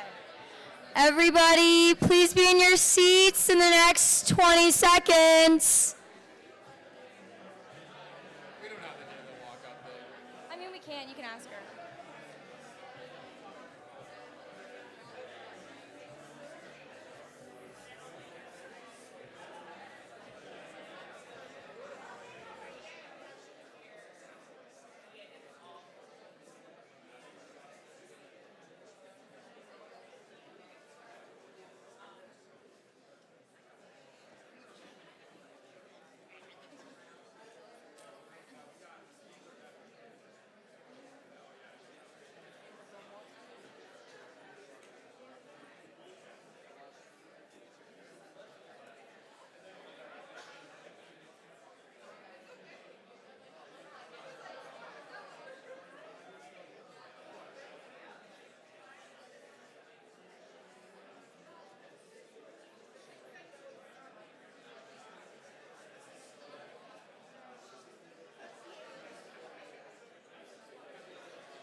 All right, please make your way back to your seats. We're gonna get started again.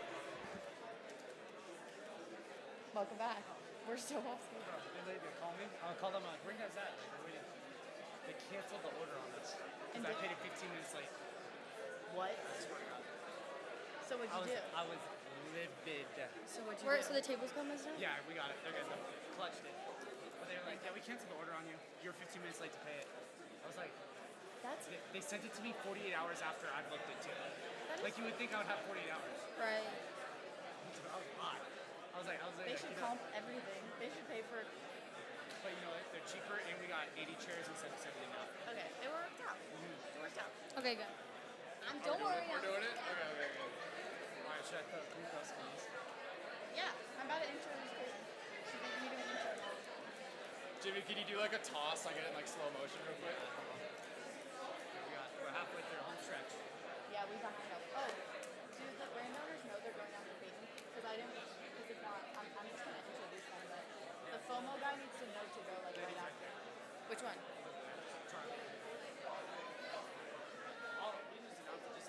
I'm gonna announce it. I sent them this way.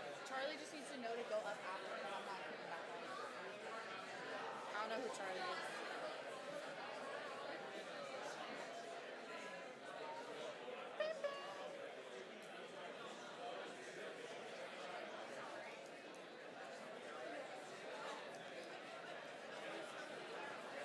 All right, let's take our seats so we can stay on schedule. We're going to pump through this. We're already halfway there. Come on, guys, home stretch. Home stretch, and we got our shining star. I won't say who coming up next. Let's go. Anyone here a medium? Yeah. Anyone? Go. Here. We got an XL. Oh, shoot. Another medium. XL. Here, wait, give that one to Drew. I got this one for you. Here you go. Ladies over here.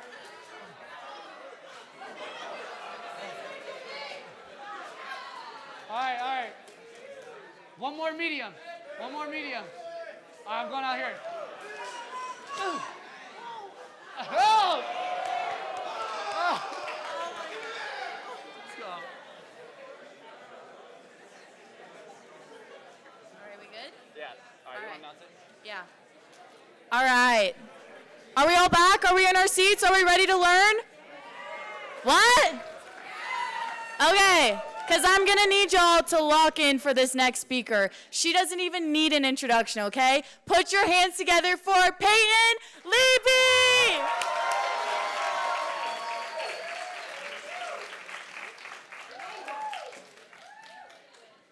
Okay. Hello, everyone. For those of you who don't know me, my name is Peyton. I kind of run and coach the ladies' side of CC. So today I want to get into basically creating 30 new ad sets or videos. I want you all to stop reinventing the wheel and using your winning videos and what's working to create new videos. So we're going to show you how to scale the psychology behind the video that converted. Where's my clicker? Here it is. Okay, so if you guys remember, in Aruba, I taught you all CTR, CTOR, kind of understanding the data analytics behind your videos. If you missed that, there is a whole, obviously, course in CC. You can go watch that. But that was only step one. With that, CTR, hook, CTOR was the script, and then the CTA, angle, product. But today's question is, once you identify a winner, what do you do with it? And I want to ask all of you, and I know you can put your hands up, how many of you have remade a winning video almost exactly, but then watched it completely flop? Yeah, a lot of us. Okay, so what I'm noticing is that a lot of creators are abandoning the winners far too early. You see a video, you remake it, video converts, you make a remake, it underperforms, and then you're like, oh, well, this failed. This angle is declared dead, whatever. We're going to search for something new. But what I want you to remember is that the winner was not necessarily the wording, the location, or the visual, because I know a lot of you guys are like, oh, I'm just going to remake this video with the same shirt or the same lighting or in the car, and that's what made it win. But that's not true. It was something underneath it that is actually what made people buy. So, identifying the psychological reason someone purchased and expressing that reason in multiple new ways is what I'm going to teach you. For this video, shout out Victoria, we're going to play this one. Let's see. Sound.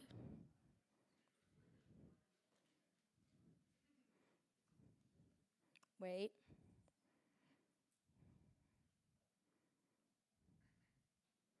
Is it working?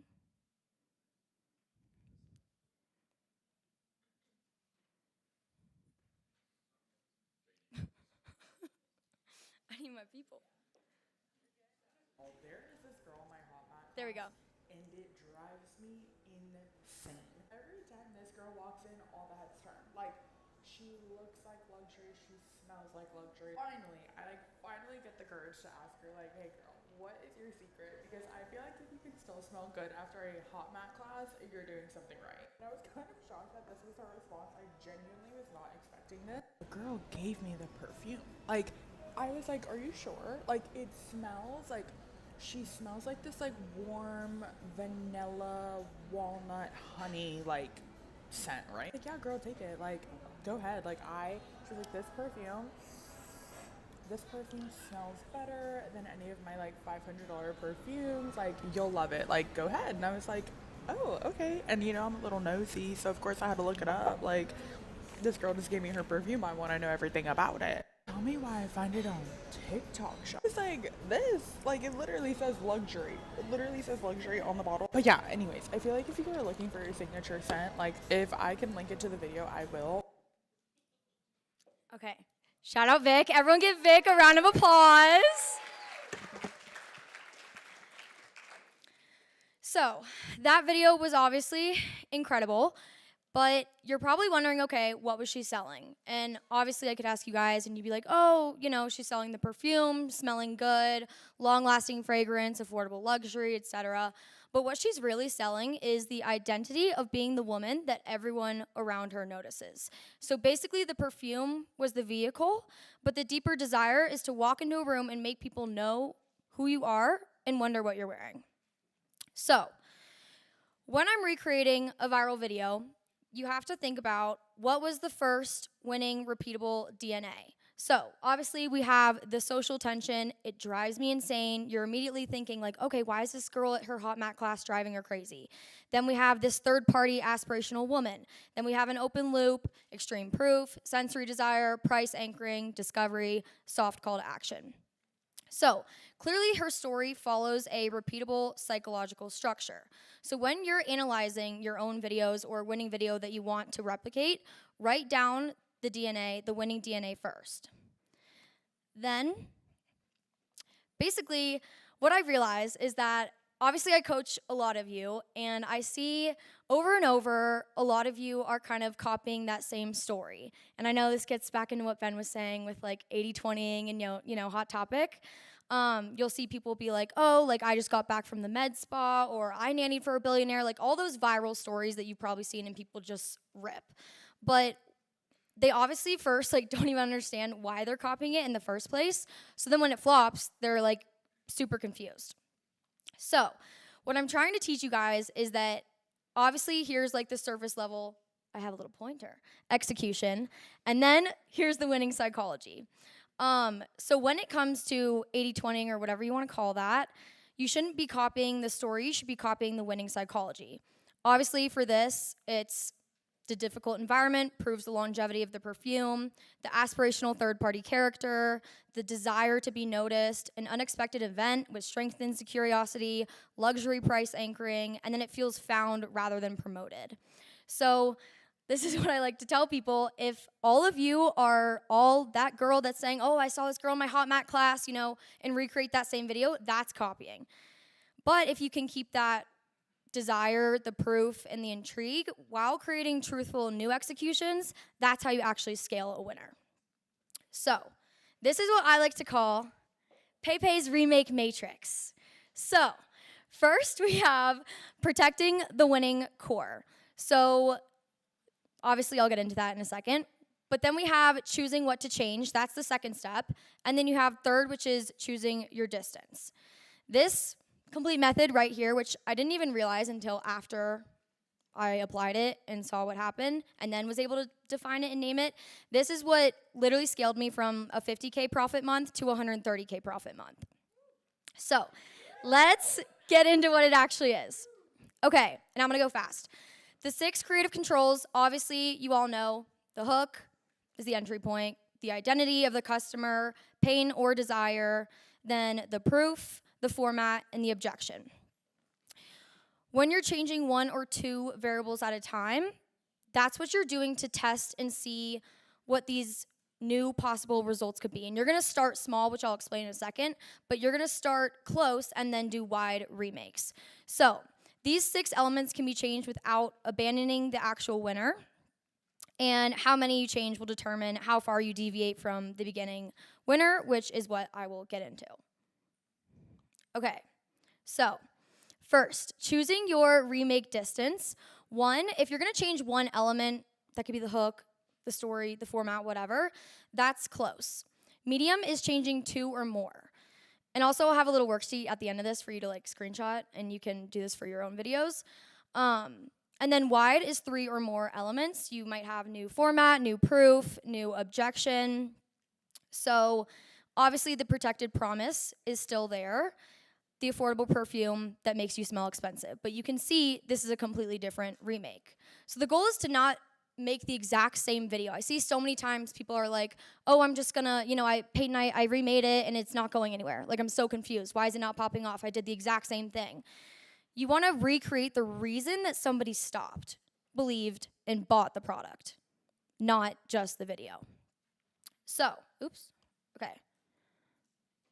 This is the turning one winner into a testing system. So obviously, step one, this is how you actually test. You're gonna protect the core. Ask yourself and write down in your notes, these beautiful notebooks Jimmy gave us all. You're gonna write down what made them stop, what made them want it, and what made them believe it. Step two, choose the variables, which ones you wanna change. And step three, choose your distance. Like I said, 1 element is close, 2, medium, 3 is wide. And this is essentially how you're also testing the scaling winner. But what I like to do personally is to do 5 like close, 3 medium, and then 1 wide. Obviously, the further you get from, the, what do you call it? What did I just call it? Oh, the winning core. Obviously, the further you get from the close, sorry, my slide just messed up. Okay, obviously the further you get, the wider it's gonna be from your winning concept. And so I wouldn't recommend like go out right away and go test a wide one. I would obviously stick to close first and then go medium and then wide. So, next slide. Here is Victoria's original winning formula. And so if I were Victoria, these were the 3 ways I would make new videos tomorrow. So obviously her hook was, this girl in my hot mat class drives me insane. The identity is the woman that everyone notices. The desire is to smell luxurious, memorable. The proof is that she smells good after class, and people prefer it over the $500 expensive perfume. Then the format is a story time. And the objection is that an affordable perfume can't smell luxurious. So here's my remake if I were her and I were doing a close remake. I'd keep everything the same, but change the hook. The new hook would be, there's one girl in my hot mat class who somehow smells expensive after sweating for an hour. See how that's like very similar to her OG hook, but just a little tweak. That's where you're gonna start out when you're wanting to scale. You're gonna scale and you're gonna test that hook just a little bit. I also have a whole list of hooks that I'll write down and choose, okay, do I wanna choose this one or this one? Like which one catches my attention the most and makes someone stop? So, part 2, remake medium. This has a new identity and story. So this tests whether the signature scent identity converts better than the luxury price comparison. So we're keeping the core psychology intact. The customer wants to become the woman people notice and remember. But obviously you can see the difference here. This is a whole get ready with me in a personal story. This is what, if I were Victoria, I would test tomorrow. And this is also something that if you guys are like, oh shoot, this format's dying, like I don't know what to do now, like I'm like at a loss, like what do I do? This is where I think it's fun to change the format. So think about like a split test, or you're asking your husband, like, what do you think this smells like? Or a comparison, or get ready with me. Like that's how you keep the psychology intact and alive and fun without changing the core promise. Okay, then remake 3, this is wide. So this is gonna be a new format, proof, and objection. I put a $500 perfume on one wrist and this TikTok perfume on the other. Identity, smart luxury shopper. Desire is to smell designer without paying designer prices. The proof is a blind comparison, real reactions, and the format is a side-by-side test. So this tests whether visible evidence and comparison can convert skeptical viewers better than storytelling format. So this is what I would do when you feel like your video is also stuck and you're like, okay, I'm completely out of ideas. A wide remake is where you're really gonna test the waters and you're like really in a rut. The close is when you're just, because I get a lot of questions about this too. The close is when you're like, okay, I know I can remake this same video with the same hook and maybe something else that I'm gonna make bank. This is what you do when something dies down, when a trend dies down, when Ben's like, okay, the videos like he showed, those were like 6 months ago. You're gonna go wide and you're gonna do the exact same thing but in a wide format. So, The close remake changes the way that we enter the original idea. The medium remake tells the same emotional story through a different customer identity. And the wide remake packages the same core promise inside a completely different viewing experience. All three still sell the same idea of being that woman that people notice and remember.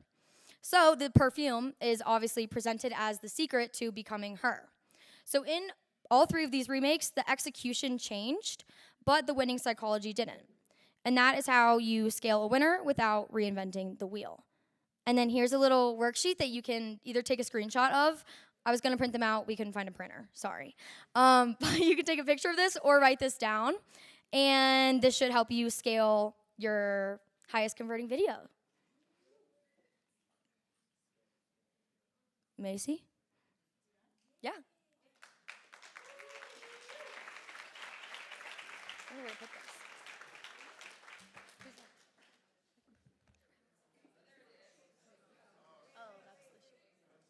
Take your picture. Oh, there we go. It's like not synced. We good? Did you guys get your picture? Make sure you get it. Okay. All right, you guys, give one more hand for Peyton. That was amazing. All right.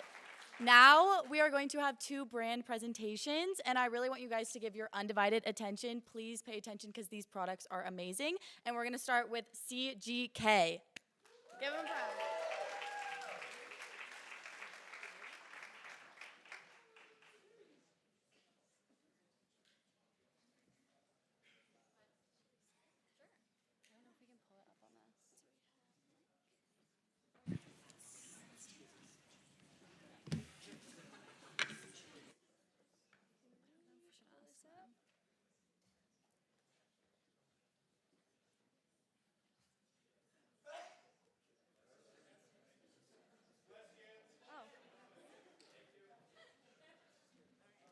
One mic.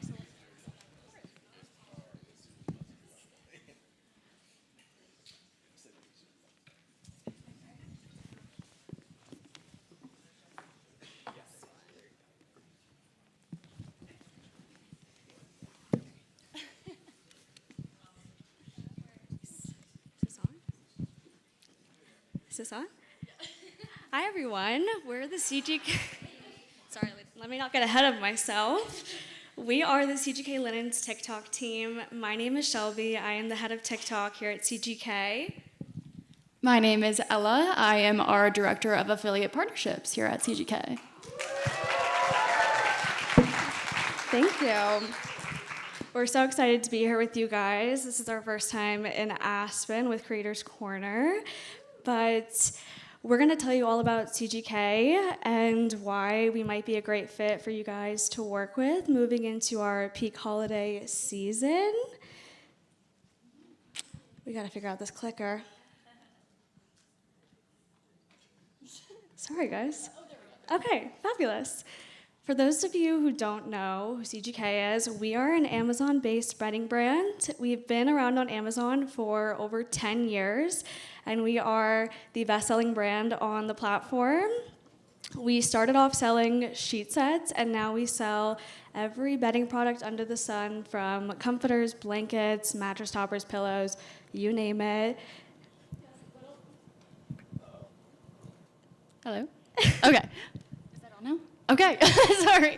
A little funny part of our origin story actually is our CEO, Chris, actually started the whole company by selling bed sheets on the side of the road. So that's a little fun fact. And then obviously that grew to us becoming the #1 best-selling brand on Amazon in the bedding category, and now we sell on a bunch of different platforms and in a bunch of different stores, including Target, Macy's, Wayfair, and of course now TikTok Shop. One of the best parts about our origin story is that CGK was created by real people for people. We are destined to give people luxury sleep without that luxury price tag. And we truly embody that as a brand. We just want to create bedding solutions for everyone and every audience. Yeah, the best part about bedding is that everyone needs it. It's in everyone's home, so it's very easy to sell, but you can definitely still tailor it to your audience If you are focused on health and wellness, sleep is one of the most important parts of the day. We have cooling products. We have all natural bamboo sheets.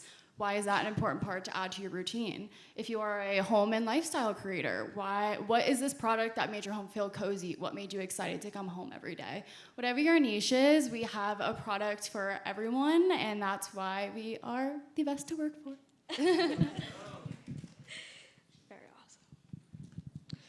And about a year and a half ago, we learned about this thing called TikTok Shop. So we hopped on the TikTok Shop game. I've been with CGK since we started on TikTok, since we were doing $0 a day in sales. We honestly had no idea what we were doing. And in the last year and a half, we've become one of the top 10 bedding brands on the platform, which is super awesome. And that was largely in part to, our desire to focus on our creators and really scale out our affiliate community on the platform and just grow our team. Yeah, we really realized that the affiliates, you guys, are the heart of TikTok Shop, and that us as brands would be nowhere without you guys. So we heavily prioritize pouring into all of our creators and all of our affiliates. We like to reward hard work, whether that's encouraging you with competitions, offering you higher commission forever or for a certain period, offering paid retainers. We have retainers up to 10K right now with some of our creators. So there are a lot of exciting opportunities to make money with us, and we know that pouring into you guys is one of the most important pieces of that. So now getting into a few of our viral products. Our first breakthrough product on TikTok was our extra deep pocket sheet set. This isn't just a normal sheet set. This one has pockets that are up to 24 inches deep, fits any mattress, box spring topper, you name it. And this product really taught us that there are so many people on TikTok who have everyday bedding problems, like their sheets popping off in the middle of the night, or they're sweating their butts off while they sleep. And as you guys know, TikTok Shop is all about selling a story or selling a feeling or solving a problem. And this breakthrough product for us was the one that helped us really lean into that with our affiliates as well. Yeah, so the main reason this product really popped off is because of this affiliate right here. Her name is Leilani Hodges. Her handle is Lay's Home Finds. She was our first creator to go viral, and it was with this product. She had this one viral video and did not stop there. She put in so much work to brainstorm creative hooks, study other bedding brands that were going viral and what those creators were doing. And she took that one viral moment and has now made it into hundreds and thousands of viral moments on TikTok Shop, which is amazing. She is now our top affiliate for CGK Linens. We were the reason she was able to quit her full-time job. She's now making over 40K a month just with our brand alone and is working with a bunch of other amazing brands as well. And she's just truly a testament of what you can do when you put in the time and effort and dedicate to promoting our products. And Leilani is not just our top affiliate. She is truly a part of our CGK team. She is consistently providing us with feedback from the creator side. What do creators want to see? What do you guys want to do? What do you want to see from CGK? She is also helping coach our creators in our creator community, whether you're just getting started or you're already successful on the platform. There's always something to learn. And most importantly, she is just a great role model of what you can achieve when you really just narrow in and focus on repeating that success and, like Peyton said, not giving up too quickly with those winning videos. Yeah, so on that, she inspired us to get creative on our own page, and that led to our second viral product, which was our bed skirts. As you can see, these are 3 viral videos we have taken off with these bed skirts just from this simple motion, which seems so crazy.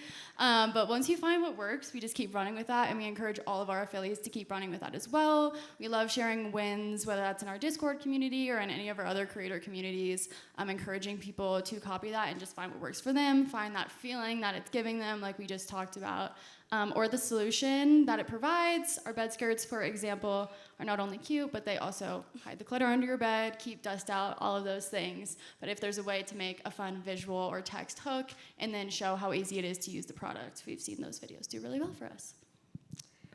We started with our deep pocket sheets, then we went into our viral bed skirt, and now we have an entire catalog that is full of viral products. It is so amazing that you're not just limited to one product, one success story. There are endless products in our catalog for you to test out with your audience, try out for yourself, and promote, most importantly, make money with. So it's really awesome that we've been able to, go from one viral moment and turn that into an entire catalog of them. And of course, now is the perfect time to get in with CGK Linens because, as you guys know, we're heading into our peak holiday shopping season. I don't need to tell you twice, but our Christmas products pretty much blew up on TikTok last year. They were some of the first of their kind on the platform. And yeah, we know it sounds crazy to be posting Christmas stuff already. I know people already feel weird posting fall content, but when we've already been selling thousands of dollars worth in the past weeks of these products, we're being honest about that, and it's wild. So we are encouraging all of our affiliates to get ahead on this. But yeah, these products we're so excited to share them with you, and we just got in majority of our inventory. I'll chime in there. We sold out of our Christmas inventory last year on October 5th, which is crazy. I can't believe it, but because of that demand, this year we 10x our inventory, and that just means 10x the earnings for everybody else here. So we want to use this as an opportunity for you guys to be the first to get these Christmas products in your hands tomorrow at the ranch. And like I said, just really give you guys the push to make super easy money this holiday season. Yes, yeah, this is such a fun opportunity to test out if your audience would be interested in betting and who isn't. Right, yeah. And who doesn't love the holidays? You can't go wrong. Yeah, with that being said, we are so excited to get to connect with you guys tomorrow. Ella and I are the entire TikTok team. So we are the main point of contacts for CGK, and that's so rewarding for us because we're the ones who get to connect with you guys, grow these relationships like our top affiliate, Leilani, and just really help you grow and build your TikTok shop career and, hopefully quit your full-time job. But, but yeah, we're really excited. We also have our creator community up on the screen if anyone's interested in joining, but we'll be there tomorrow to answer questions, chat with you guys further. In this community, it's just a really uplifting opportunity for our creators to support one another, earn cash prizes, increase commission samples, direct support from Ella and myself, and coaching from our top affiliates. So yeah, we can't wait to see you at the rodeo. Thanks so much.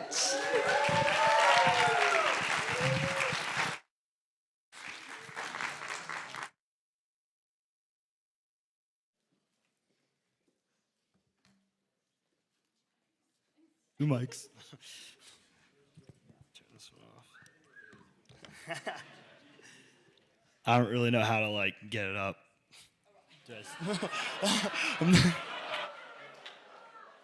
Oh wow, that sounds terrible. Oh my god, I can't believe.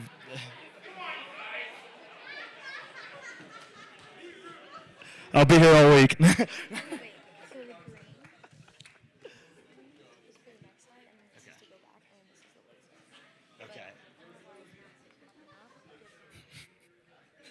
Of course. Talk about making an entrance, getting the crowd back engaged, right?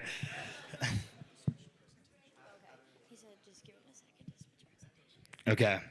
All right, here we go. There it is. So another funny thing that happened before that crazy comment I just had was is my initials are CGK, and she was like, CGK, so I'm like walking up. She's like, no, not you. I'm like, okay. I mean, could have said my name, bro. Anyways, this is the FOMO Creator Opportunity. FOMO is one of the first crypto apps in CC. It's actually the only crypto app. And you get paid every time someone makes a trade and not just once. So it's a very, very lucrative opportunity, and I'm very excited to share it with all you guys. All right, so first thing I want to talk about is the crazy journey that FOMO has had. We launched back in May of 2025, and it took a while for it to kind of take off, I'm not going to lie. We had careers like Rizzo. Shout out Rizzo in the back right there. He's been with us since launch of May of 2025. But during that mindful minute where Jimmy has closed our eyes, I couldn't help but just feel super grateful. And he's like, think about all the times like that you're going to be like, I made it. For us, this is kind of like our made it moment right now. Because in May of 2025, we had no traction. We were there pre-launch, scrapped together a team of creators of 10, and really just had to make this work. And all of June, we grinded, didn't see too much results. July, we started getting some traction. August finally brought it to Jimmy and was like, this could crush in CC. He's like, hell yeah. And then now it's just pouring gasoline on the fire. So as you can see, these last 2 months have been crazy explosive for us. In June, we were at 600K signups, and now today we're at 1.4 million. So yeah, let's freaking go. I know, right? And recently we just topped off at number 6 on the finance charts, passing Kalshi, kind of a big deal. But yeah, I mean, you can check right now. I think we're number 12. We kind of fell off a little. We're going to work on it. But yeah, really, really cool to see such an established app have such a cool opportunity in CC. So what is FOMO and why do people want to use it? It's a social trading app. Everything is public and transparent. So there's a big leaderboard and you can see everyone's P&Ls, what they're trading. You have your own social platform. So you have your own social profile, I mean. You can follow people, you can get followed, people can turn on your notifications when you buy and sell, just make a trade. Everyone's on the same leaderboard, everything's super transparent, which is something you really don't get in the crypto space. So that's really special. It's built for beginners. The UI is super simple. You don't have to deal with all the wallets, the chains, the strings of numbers that a lot of people don't like to deal with. I mean, I don't like to deal with that. And yeah, as you can see, like I was up $15 this day. 18,000th on the leaderboard, not a big deal. But yeah, no, it's a really cool app. I suggest you guys all download it and download it. Wait until tomorrow at the ranch. I'll talk about that a little bit later. But the transparency and the simplicity for beginners is why the content works. It's a really good, well-built out app, and that's why it makes your guys as creators so easy to sell something that you genuinely believe is the best. So one big thing is you don't need to know anything about crypto. That's one thing I really want to get across here is that, yes, it is a crypto app, but a lot of our content really doesn't have to do with crypto. So as you can see, there's Damon. He's in the back there. What up, Damon? He started a series, day 46, of trading up until his new Ferrari. There's Kayla. Kayla's in here. There she is. She was doing a conspiracy style. This is Jake. He had to do if I had to get a BMW M4 in 28 days. You really don't have to know about crypto to make content. It's the same kind of internet money videos some of you guys already make. We also train you. We have a full built-out masterclass. We're on 3 calls a week now. The Discord's popping. And 5 months ago, Harrison, who I'm going to talk about a little bit later, he was flipping burgers, and now he didn't even know anything about crypto, and now he's absolutely crushing for us. So this is what the content looks like. So something I really want to get across, too, is this isn't a brand deal. We want to view this more as a partnership with you guys. As you can see in the deal, I'll talk about it a little bit later on, but you get paid every time someone makes a trade. So whether they buy or sell, you're getting a small percentage of that fee that they pay. So as I said, you get paid every time. Another big thing is that nobody can return a trade. Sometimes on TikTok Shop Procs, people make a return, you know, it's a commission, it sucks. And your best video will keep paying you for a year. So it's a really cool opportunity, as well as you start off with a base of 25% commissions on the trading fees, and you get those for life. So let's say you bring on someone through your referral link, and they make trades a year from today, you're still getting paid on that commission a year. So you can really make money for however long with this. It's a really, really cool opportunity. So 2 people in this room that have really, really been crushing for us. We got Harrison and Damon. Harrison, right over there, he just turned 18, and he cleared 98K in July alone. So that was massive. Yeah, bro was working at Walmart and a burger place, working 2 jobs, making $15 an hour 3-4 months ago. And so from March to mid-June, he was grinding, showing up to every call, doing all the things we talk about. He only made $300 total. and then he finally found a style that works for him and just absolutely crushed it. And so a cool thing to note here is you see that laser pointer. There we go. 28,000 people referred. So that means 28,000 people went through his link and signed up to FOMO. And so he's going to keep getting those 28,000 people and their trading fees, the 25% of their trading fees, for life. So 3-4 years down the line, Harrison is still going to be making bank off this, which is really cool. And then we have Damon. Damon, over there. Hell yeah.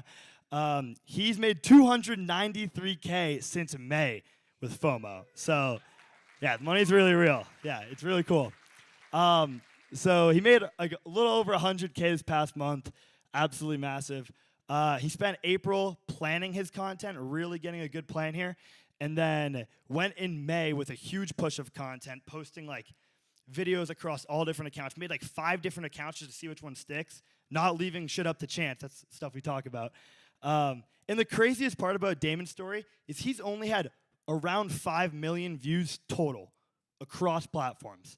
And he's made almost 300K. So it is about going viral, but if you refer the right people and you get the big people onto this app, it is really, really lucrative. I honestly, I don't know too much about his TikTok shop history. He's used to this. He's used to this, man. He's used to this. Come on. Hell yeah. So this is kind of what the structure looks like when creating for FOMO. So we really want to reward you guys for sticking with us longer here. So after 2 months, you'll get bumped up to, there we go. After 2 months, you're going to get bumped up to 35% commissions. Then 4 months, 40%, you can kind of see. It goes all the way up to 70% commissions, which is pretty crazy. I don't think anyone else in the crypto space or shop space is giving away this much commissions. So Rizzo, who's been with us for a year, he's at 70% right now, and he's just raking in the cash. You can also expedite this ladder by getting to, there we go, there's a laser. 1,000 referrals, you get to 40, 2,000 traders. A trader is someone who comes onto the platform, deposit money, and makes a trade. Then you get up to 45, and you can get to 70 if you hit 20,000 traders before you hit that year mark. So it's a really, really lucrative thing, and the longer you create with us, the more you earn. That's one of the biggest things I want to emphasize here. Posting consistently, and if you move real volume, you will get paid a lot of money. All right, so tomorrow at the ranch, you can come find us at the FOMO table. We got like 200 hats, 100 t-shirts. Another thing too is, I told you guys to wait to sign up on FOMO and don't get it right now. Give me your username on FOMO, and whoever comes to the table, I'll write the usernames down. We're sending $25 to mess around with the app, trade, see what you can do. But yeah, and if you can't wait, my Instagram's there, Discord's there. I wasn't lying about the CGK thing. That's actually my username. But yeah, come find us at the table, and I hope you guys all create for FOMO.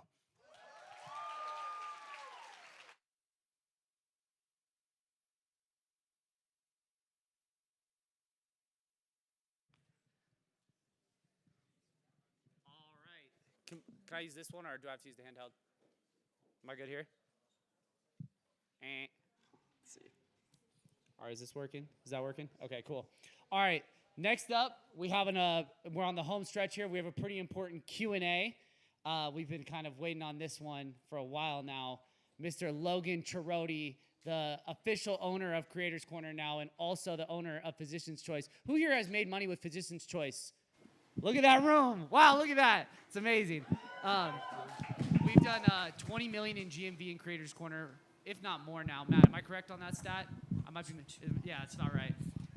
That's millions of dollars in commissions, guys. That's millions of dollars that's going towards people's families, their houses, their cars, their lifestyle. Like, it's really unbelievable how far it goes and how many lives Physician's Choice has played a part in. So you guys will have him up here. You can ask him whatever you want about business, life. This guy's got it all figured out. I'm telling you, it's pretty ridiculous. I look at this guy's house. I look at this guy's marriage. This guy is a father. He's really someone I look up to quite a bit. So, Logan, without further ado, come on up here.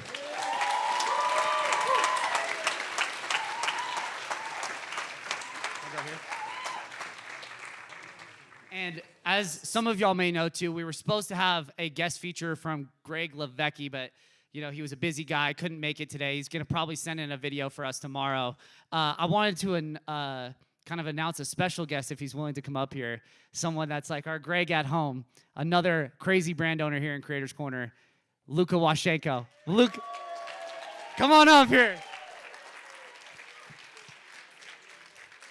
A lot of people don't know, but Luka was actually my co-founder on Creators Corner. We used to live together in Scottsdale when we first started it. Anyone have their first sales call with Luka? Anyone have their? That's crazy. Was he shirtless? Be honest. This guy was a problem. We had to get him off that real quick, but Luka has now gone on to launch his own brand. Anyone create for his brand in Creators Corner? Anyone make some money with Rosabella? Let's go. And he's now made, I don't even know how many hundreds of millions in revenue. It's pretty ridiculous. And this guy has, I mean, to be doing this at 20, what are you, 26, 27, 26? You have to be a different breed here. So a lot of these questions he can answer. If you guys have anything about business, about creating, they know this game. Let's get it, guys.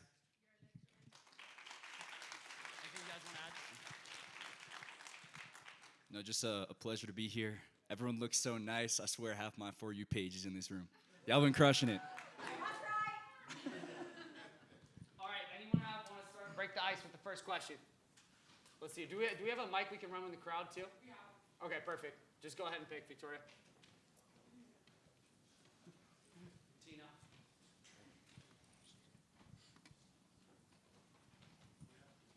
Hi, Logan. Hello. I would love to know your thought process behind buying Creators Corner, how that came about, and like why did you do it essentially? Ooh, that's a good question. Yeah, starting off with a hot question. I'll start off with why I bought it is primarily because of Jimmy.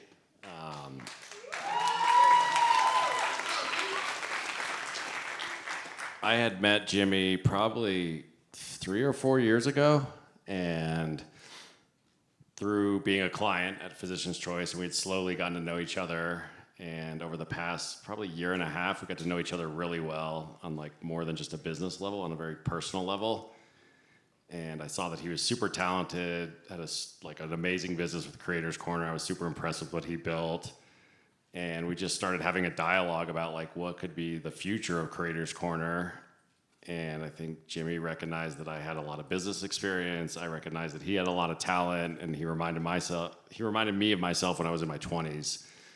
And so I saw all this potential that was untapped somewhat, and I thought, with my business knowledge and my resources, that we could probably help take this to another level. And so that's kind of the story of why we did it. I think Creators Corner has a ton of potential. I think the business is super interesting. I think what Jimmy has built and still building he's like, just to be clear too, like we bought Creators Corner, but Jimmy is still running it, and he's put just massive fuel on the fire. The business is doing better than it's ever done. And that's not because of me, it's because of Jimmy. Like he's yeah. The business is setting like record months. This month, last month was a record month. This month's going to be a record month. And again, it's all Jimmy. It's we help put some good people in the business, but he's doing it. That mindset shit work, y'all. Come on. I'm telling y'all. So I think it's a great business. I think what Jimmy's built. I think this community is awesome. I spent time around the community before I bought it. I was super impressed with like how tight and close everyone is. I think it's just a really unique opportunity. I don't think there's any other. We use all the other communities, like Physician's Choice. I've used every other community in the space, and none of them have this kind of close knit like circle with everyone that's really like a family. Is more or less how I could put it. So does that answer your question? Cool. Can you talk a little bit about what you've brought though? He's being humble right now. Like all the structure and organization, turn it from a Discord to something like a real business. Yeah. So when we acquired Physician's Choice, kind of the gaps that I saw was, Jimmy and a small group of people were doing all the work and trying to do everything themselves. And my experience in business is always if you hire really good people and you put those good people in place, they can help accelerate the business. So we helped Jimmy bring in a head of agency, Cjo, who some of you may or may not know, but he's just a rock star. I don't know if he's in the room, but he's just picking up tables. Okay, yeah, this guy's an absolute dog. He's just a maniac. He loves to work. He's an incredible person. And so We brought in a controller to help with the finance. So we've just brought in some really good people to like lay down structure and help Jimmy offload stuff that he doesn't want to do or he might not be good at doing. Because as a founder, you're not good at doing everything. Like I'm not good at doing everything. Jimmy's not good at doing everything. Luca's not. And so you have to bring in people that can fill your weaknesses. Yeah, it's pretty cool to see. Like, I remember literally being there with you, helping you script a piece of content, and I'm like, wait, I need that, and we did it. You know, it's like, what are your top 3 hires? What's your order? It's the marketing. Yeah, marketing, finance, and operations are what I always say is like you need to build a backbone of a business on those 3 hires because if you know, like usually a lot of the founders in the e-com space are marketers. Like I'm a marketer, Luca's a marketer, and Jimmy's sales and marketing. And so you build these businesses, but you have no foundation around like operations or finance to grow the business and scale like to another level. And so you gotta have to put in finance people, you have to put in operations people so you can kind of build the foundation in the house around the business. Let's go, Logan. And one note in terms of working with Logan as well, I think there's always a lot, I think one of my favorite quotes is like, you are the average of the 5 people you spend time with. And also that the way I can judge a person is by the people they keep around. And I think it's a testament to Logan of the enterprise organization he's built of every person I meet from PC and who's interacting with the Creators Corner coming from Logan's team is exceptional. And I'm like, you alone could run a crazy brand. And it's a testament to Logan's vision and leadership that he was able to bring in these people that themselves could run their own business. And they're within PC. And now, thankfully, we get to work with them in Creators Corner as well. I think Creators Corner was super raw. Like Jimmy said, it was just like a Discord. We literally started in our apartment in Arizona, and it was like this crazy energy, this magic. And then if you combine that with exceptional people, talent, leadership, organization, that's why I think then it's just blown up in the last couple months. And that's why the future, I think, since the acquisition is even brighter than when we first started. It's only getting better and better each year. Yeah, that's a fact. Like we're just getting started. Exactly. Yeah. Come on. Great question there. Who's next? Who's next? Who's got the mic? All right, we're back here. Sorry. Does it work? Oh Okay. man, we got Mikey in the building. Come on, Mikey. Hey. I got a question for Logan. I follow you on Instagram, and I see all the posts of you making time for your family, for your wife, for your kids. You're also incredibly driven, obviously, and you've had a lot of success. So with all the people in the room who are trying to make it, grinding, I've also read somewhere that it takes like 10 years, a true decade of sacrifice and grind to truly make it. What's your advice on how to carve out intentional time for those that we love and to stop and smell the roses? I have a wife, I have an 8-year-old daughter, first kid, and I'm wildly driven with my work, so it's been super tough. That would be my question. That's a great question. I always say, this is something I've told Jimmy and I tell a lot of younger people is, you can always make more money, but you can't get back time. And so time is such a precious asset, right? Like I'm 43 and I feel like I'm just hitting my prime in business, in life, and I'm, again, 43. You can say in the gym too, we see it. Like fitness, health, everything. I'm like, okay, I'm hitting my prime right now in life. And I think a lot of you guys are in your 20s and your 30s or whatever age, and you're just like, oh man, I have to make it right now. I have to be a millionaire tomorrow. I have to do that. You have so much time to make money. You need to carve out time for friends and family because those things you can't get back, right? Like I missed part of my daughter's birth. Like I'll never get that back. So those are things like you really have to think about, you know, it's a balance. You're gonna have to sacrifice a little bit. Like if you wanna be exceptional at something, you do have to sacrifice. You know, I had to make sacrifices to my health, to my family. Do I regret those things? Yes and no, because it got me to where I am today. But in hindsight, I wish I would have been a little more intentional about spending time with my family, taking care of my health, because those are things you can't get back. Like, you know, you meet a lot of these super rich people in their 70s or 80s, and they would spend anything to get their health and their youth back. So money can't buy you everything. Money can create freedom, it can create opportunities, it can create, things, you can buy things you might not have, but it can't buy back your health, it can't buy back the love of your family, it can't buy you for real, true friends.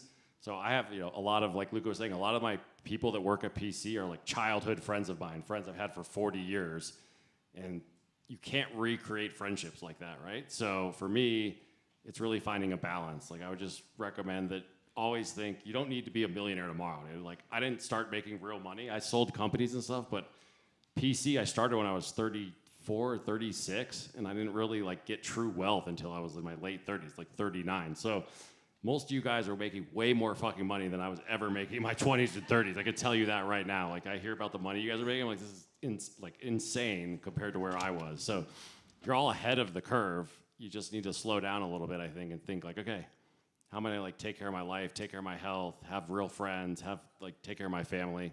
It's a balance though, it's hard. There's a quote I love, which is, that guy is so poor, all he has is money.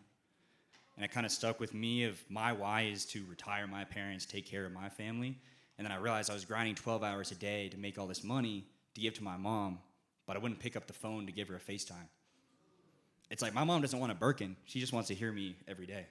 So now I was like, okay, I got to reprioritize. And really, it's easy to sit at your desk and grind 12 hours a day. It's much harder to carve out that time. But amazing question, Mikey. That's a great point Luca makes right there, and I'll tell you guys a story. Is when my dad, I worked my whole life thinking like I want to buy my dad a house and do all this, right? And he got to be in his like late 70s, and I finally was in a position where I was like, I could buy you a house, Dad. I want to move you to somewhere. And he was living in the projects. He was super poor. And he was like, yeah, I don't want a house. He's like, I like living in these projects because I got friends around. Like, I don't want that. He's like, I just want to talk to you every week on the phone. Like, he didn't want my money. He didn't care about any of that. So it's like, these things you think you might want to do with your parents and stuff, all they want to do is like have your time and like be present with them. That's what I want for my kids. I'm like, I'm not looking for them to buy me a car or a house. That's great, but I want time with them. And that's what your parents and like your friends really want. And so for any of you guys that are making money already too, or you're all going to, remember that as soon as you get the freedom is really when you win. As soon as you get to control your own schedule is when you get to win. It's way earlier than you think, We've been doing it since we were 21, 22, and we still think that we're not like, oh my God, we're so far.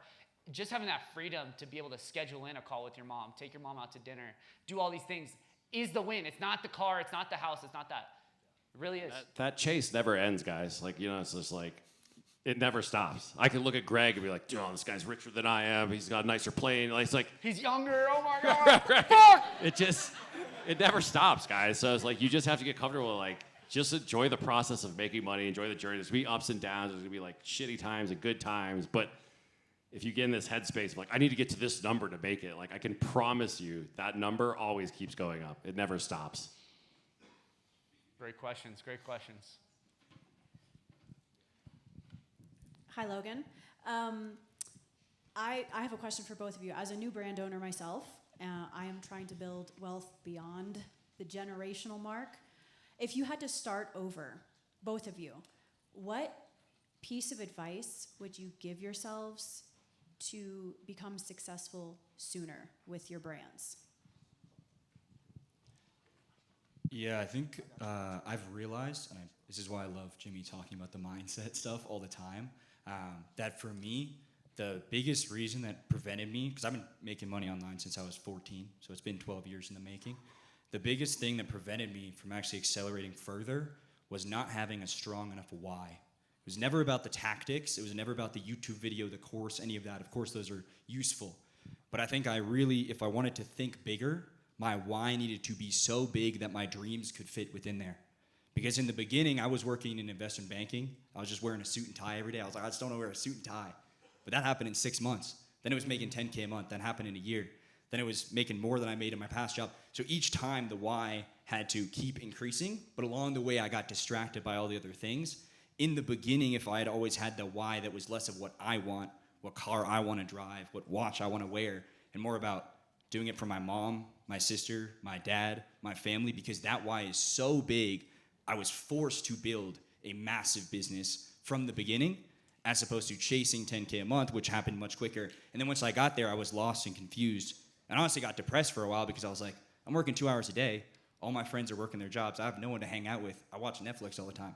But then if I had a bigger vision and then fell in love with the game, then working 12 hours a day was nothing.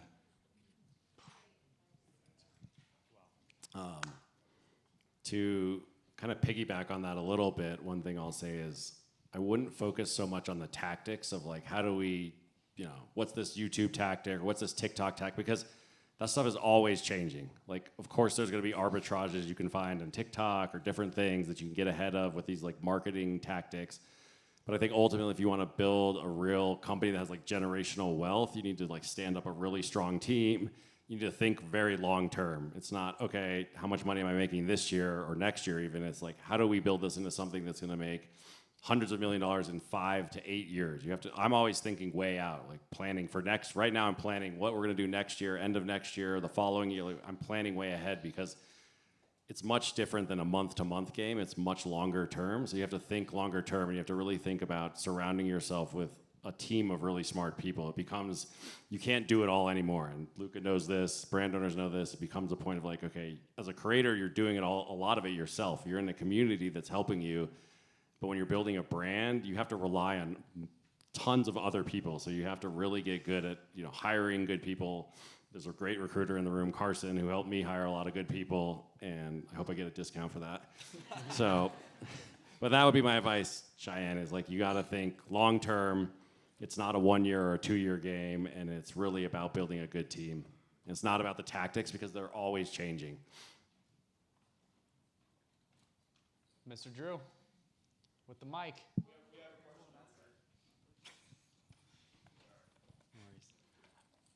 What's the best piece of advice, like throughout your whole life, maybe from a mentor or from someone who you looked up to, which has stuck with you and helped you reach to this like stage and level which you're at now?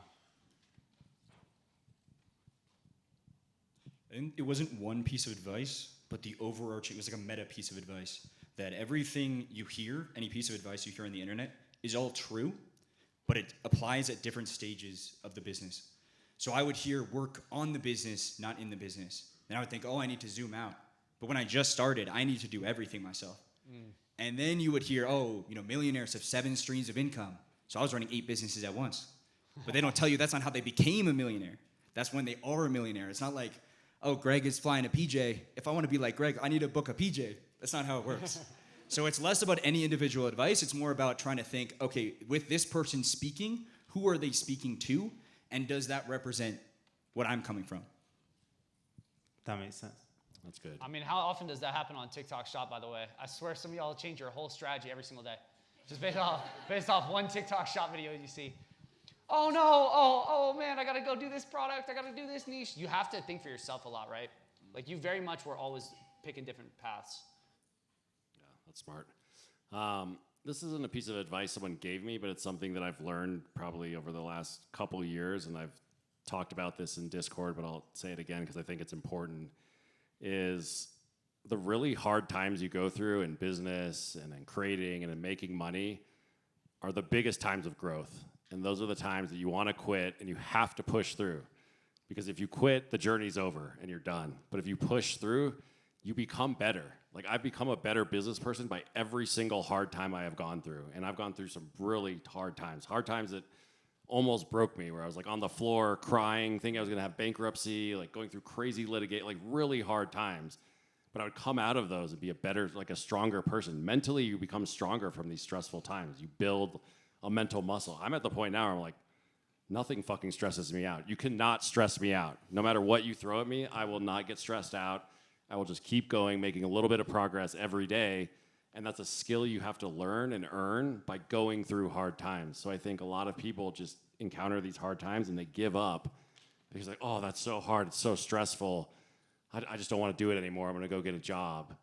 But that's fucking hard and stressful too. You can't avoid stress in your life. You just have to lean into it. Like, look for the pain. When you're in these painful, hard times, really resonate with and think like, you know what? This is a gift. I'm going to lean into this. I'm going to enjoy it. I'm going to make myself a better person coming out of this. No, but Logan, you don't understand. My account really got banned, though. Oh, no.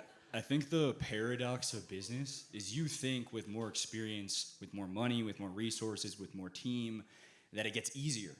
It actually gets harder. You just get better. So now I think exactly with what Logan was saying, there's a quote I love, which is, I asked God for patience, so he made me wait. It is only through the hard times that you can learn the lessons that will then carry you forward to become the person who is capable of running a 7-figure, 8-figure, 9-figure, whatever your goal is. You have to become that person who deserves that, who is capable of doing that, and it is only through all the things that in the moment you're like, this is the worst thing that's ever happened to me, and then a year later, you look back and you're like, I am so thankful that that happened to me.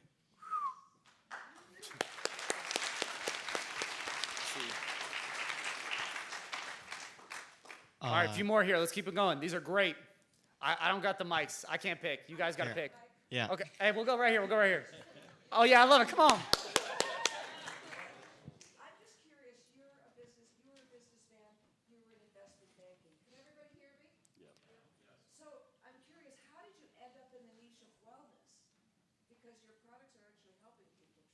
Mm. Anxiety, depression, it all starts in the gut. So I'm curious, what was your journey that got you into wellness, the product or the niche of wellness? I love this question. We don't talk enough about product. We really don't. Yeah, no, it's a great question. So my story is when I was like 17 or 18, I was in a Cancun, Mexico bar fight. And yeah, this is a true story.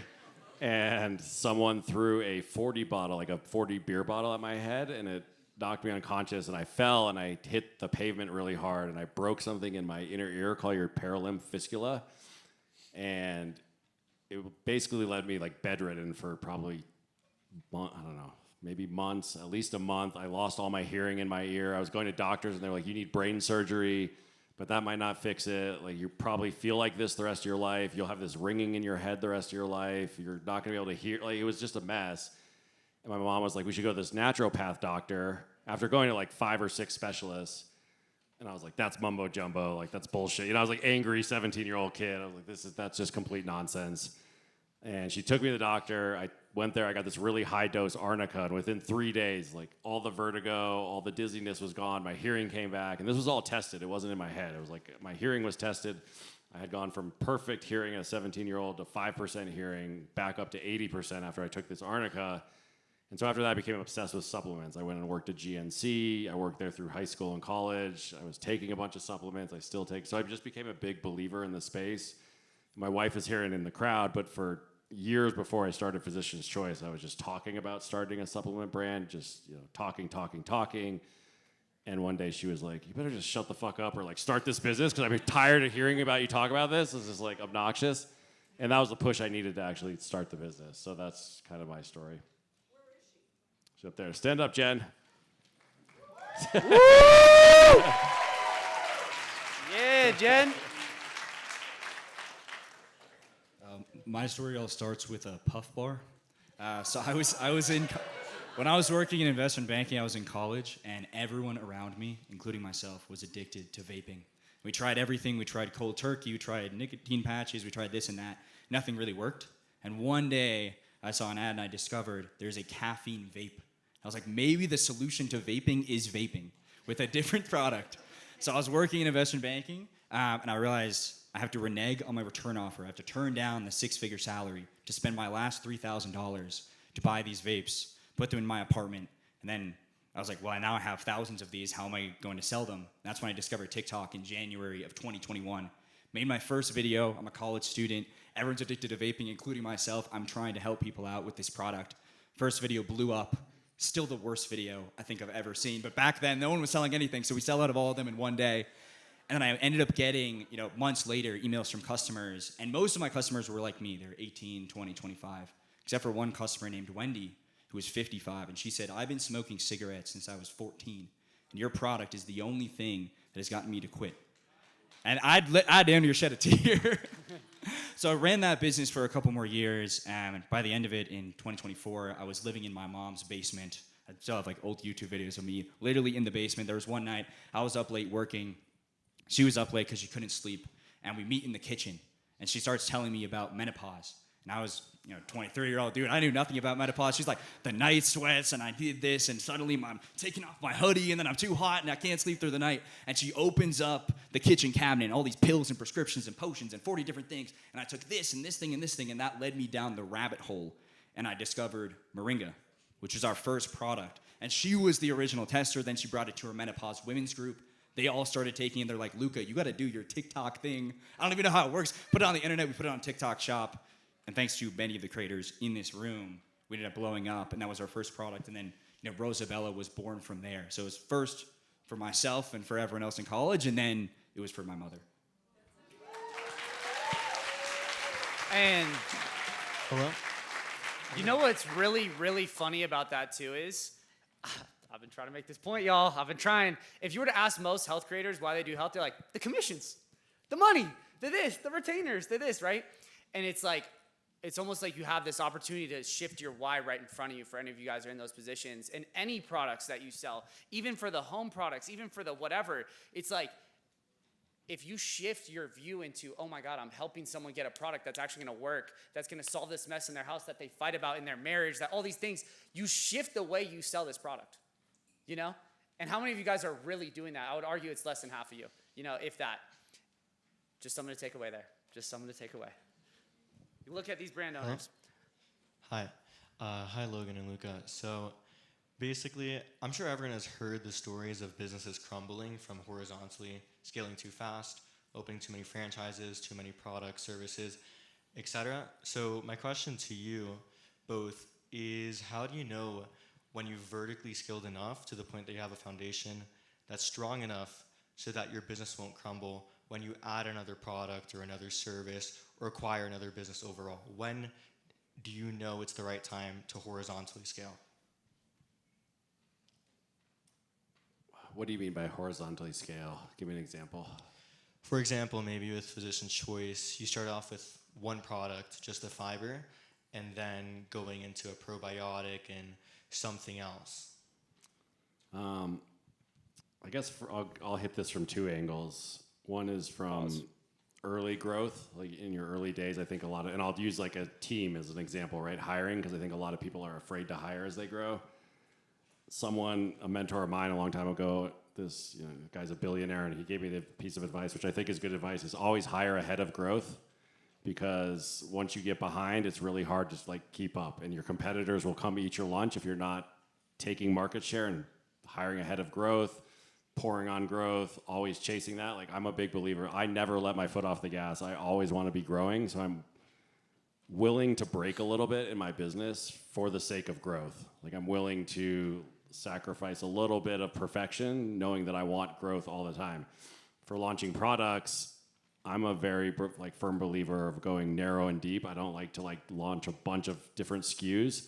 So for me to go into a new category like fiber, it was basically to the point of, okay, we have hit the market saturation for probiotics. We are the #1 probiotic. We now are growing with the market of probiotics. Have to start doing a lot of top of funnel advertising to bring in new customers. Otherwise, we're just going to grow with the market. So once I become #1 in a category, I think that gives me permission to move into a new category. But again, I'm just always a firm believer of it's okay to break a little bit for the sake of growth, as long as you're not imploding your entire business. And I think to not do that, you have to hire good people. And a lot of business owners are afraid to hire people because they're like, oh, I'm bringing on a salary. Like, that's overhead that I might not be able to support. But if you're growing and you have good projections and you know you're going to get there, then it's safe to hire. And by the way, for those ones that you can't afford, because this is what I learned from Logan, I was like, man, I want to keep it lean. It's like, I want to take it slow. You will learn so much more from those ones that hurt. God, that's really the only ones you learn from. In Creators Corner, I came in, I was like, how much payroll did we probably added like hundreds of thousands of dollars of payroll. Jimmy's like, what are we doing here? We're paying people. But ultimately made the business better, did it not? Absolutely. Yeah, I think this brings up a good point, which is probably my favorite meta concept of business, which is the theory of constraints, or the bottleneck theory, which is that I think at any point in time, if you're saying acquiring another business, horizontal scale, adding new products, it really goes back to, if you look and have a hard look analysis on your business, like getting more tactical. We literally do this every month, both a pre-mortem of what are all the ways that the business can die because we think only the paranoid can survive, and then what are all the levers that we can pull to grow the business. And in many cases, you might think, oh, we need to add more, and it might just be continuing to do the same thing, even when it's boring, even when you're getting tired of it. And it's like, just make more videos. We actually don't need another product. We don't need to expand. And then when it comes time to, similar to what Logan was alluding to, the constraint on PC at that business was that they could not push probiotics any harder. You're like, okay, I've tried this lever and this lever and this lever. It can only be the product. And then at that point in time, then you realize that that's the constraint. In many cases, it's difficult because it's the constraint of the constraint. And then if you launch a new product, well, then all of a sudden the marketing gets easier. It opens up new opportunities. You can hire new people to support it, and then you can grow the business again. But I think most people, they have the entrepreneur ADHD. They don't actually do the analysis to think, is this the one bottleneck in the business now, or do I want to just do it because I saw the shiny new thing and it seems interesting? And Luke, a quick question on that. How do you properly identify bottlenecks? Because I think there is a lot of also false identification.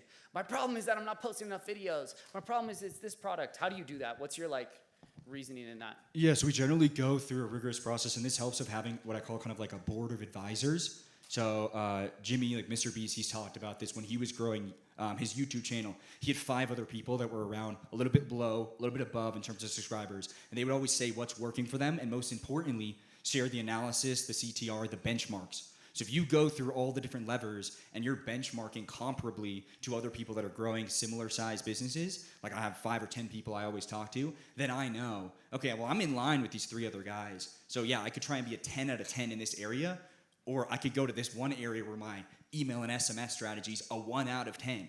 How easy is it to get from a 1 out of 10 to a 5 out of 10? Probably easier than a 5 out of 10 to a 10 out of 10. So that's where I start to think, oh, these 3 other guys, they've all launched new products and they're scaling. They've all launched new channels. They've all done retail.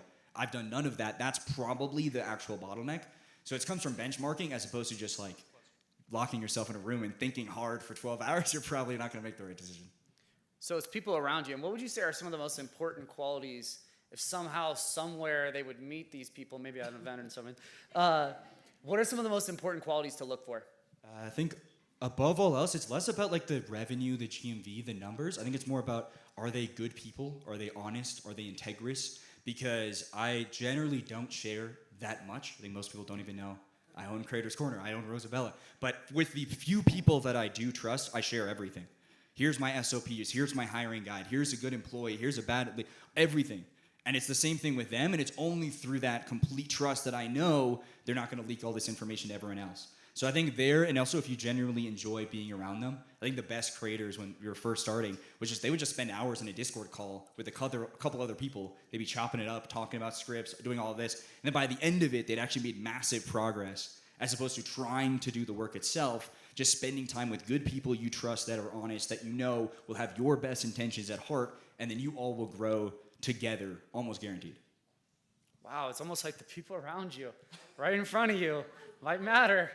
Some connections. What do you think about the power of people around you who say no?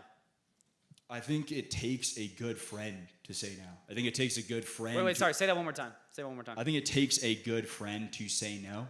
I think if you have a culture of people that are like yes men that are always gassing you up, of course you should be confident. You should love yourself. You should have everyone around you supporting you. But you should also have your friends be like, yeah, bro, that haircut is not it, bro. Like, here's my barber. Like, I love being around people that are better than me in at least one thing. Like, I already know, oh, this is my friend. He can teach me everything about fashion. This is my friend who's an amazing son. This guy's an amazing boyfriend. This guy's an amazing student. This guy studies harder than me. This guy works harder in the gym than me. I think it's easy to be the big fish in the small pond, and then you just have a bunch of followers. Whereas I love having people that make me feel inferior because that is the exact emotion that I feel to then become better. And then I can teach them something, they can teach me something, and by the end of it, 1 + 1 = 100. Boom. Boom. Boom. And I want to expand on this because it's actually such an important topic in my opinion. Logan, do you agree with everything on that? 100%. You know, it's the Ray Dalio principles too. It was challenging the people around you. And if you ever have yourself in a vacuum where it's like one of the things, famously at Creators Corner, some of the managers will know this recently especially, you know, I say, hey, the only way to really get ostracized in this business is if you don't challenge me. Like nothing pisses me off more than you see a mistake I'm making and you don't tell me. What are some ways to set up a challenge culture? Yeah, I think the thing that I realized is like there's a lot of culture people talk about in businesses of A players, B players, and C players.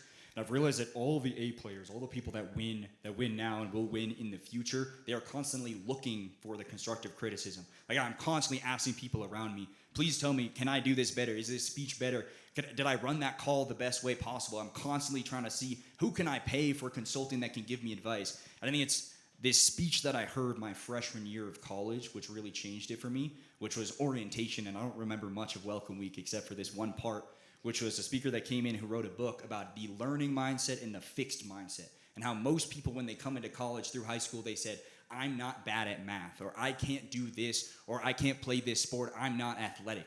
And the one change that she said was just say, I'm not bad at math, or I can be good at math eventually. I'm not bad at math yet. I can be athletic. And it's always thinking about who is the person that you can embody to become that.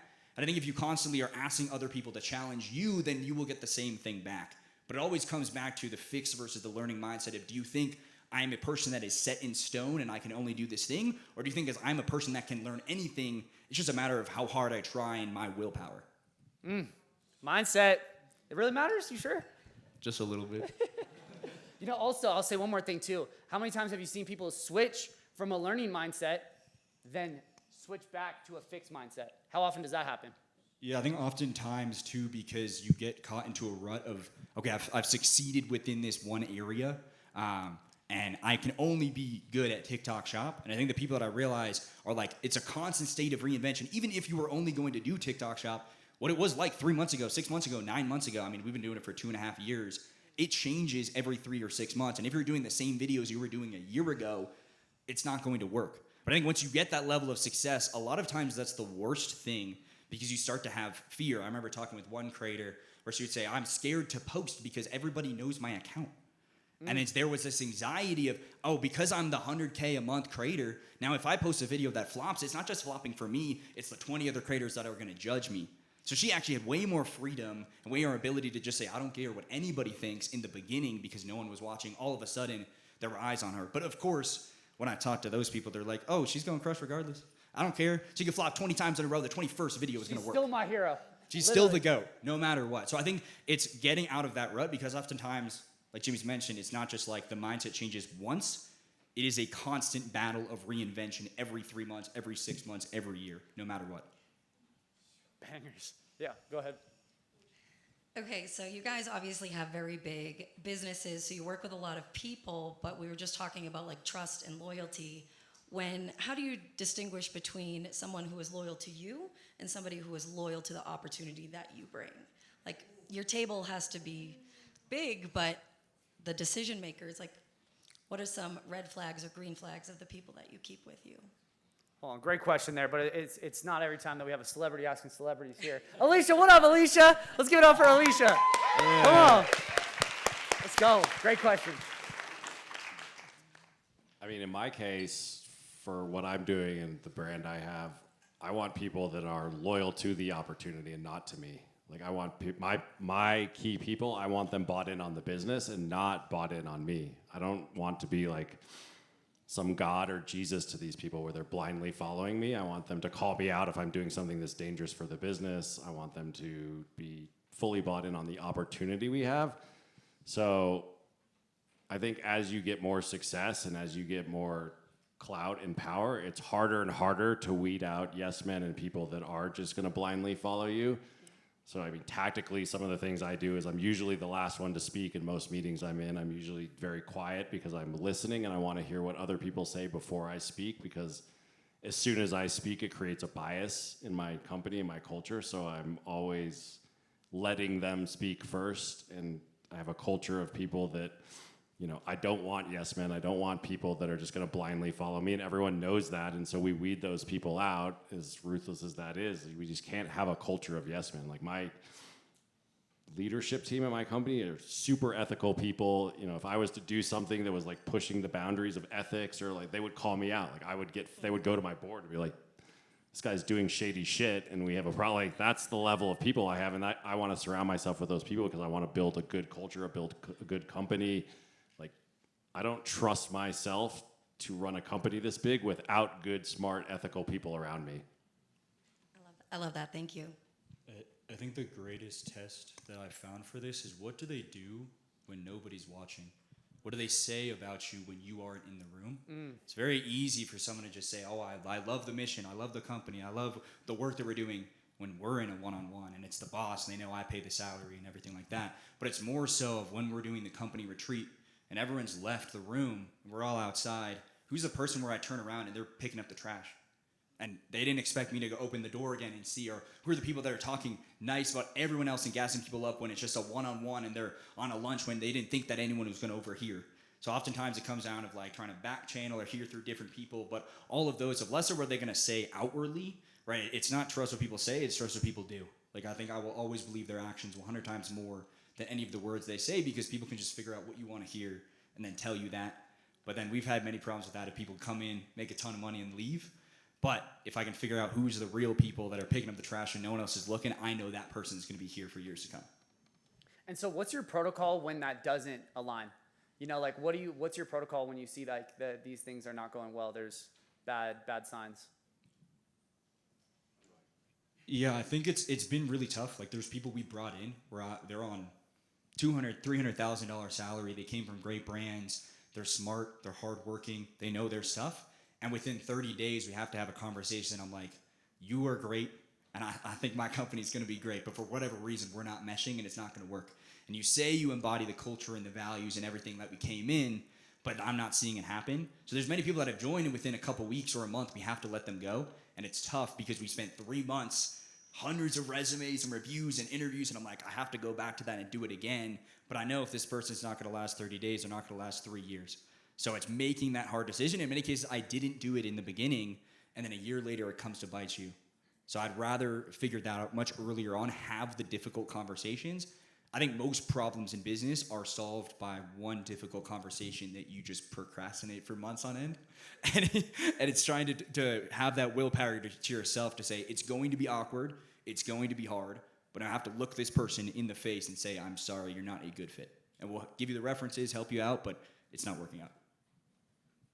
I'm going to shift from that question because I have another good point on this topic. Is I've found that the best people are not motivated by money, and I know that everyone like says that, but I'll give you some good examples. Is my CFO and my COO have worked for me for a long time. They're super bought in on Physician's Choice. They love the company. They love the culture. Every year I go to give them a raise, they fight me on it, and they're like, I don't want this is too much. Like, don't do it. It's not good for the company. Like, those are the kind of people, that's how I know. I'm like, okay, these guys are fighting me on giving them more money, and I just have to do it with, like, force it through. And they're like, please don't do it. Like, it's not good for the company. Those are the kind of people, and everyone's motivated by money, right? Like, let's be real. We're all here because we want to make money, and that's a motivation. But I find the best people are not super motivated by short-term salary kind of money. They're, like, chasing something bigger. They're chasing, stuff like this, being in a room with good people, being surrounded by smart people. They're bought in on a mission and something bigger. And it took me a long time to realize that like the people that come in and just ask for huge salaries or and they're motivated by the short-term pay, they're usually not going to work out. Negotiating tooth and nail too. It's a bad, I've learned that one. Mm-hmm. First and foremost, I want to say your parents must be extremely proud Stop of you. with that, Like, guys. I'm What's up sitting with here that? feeling like I'm here.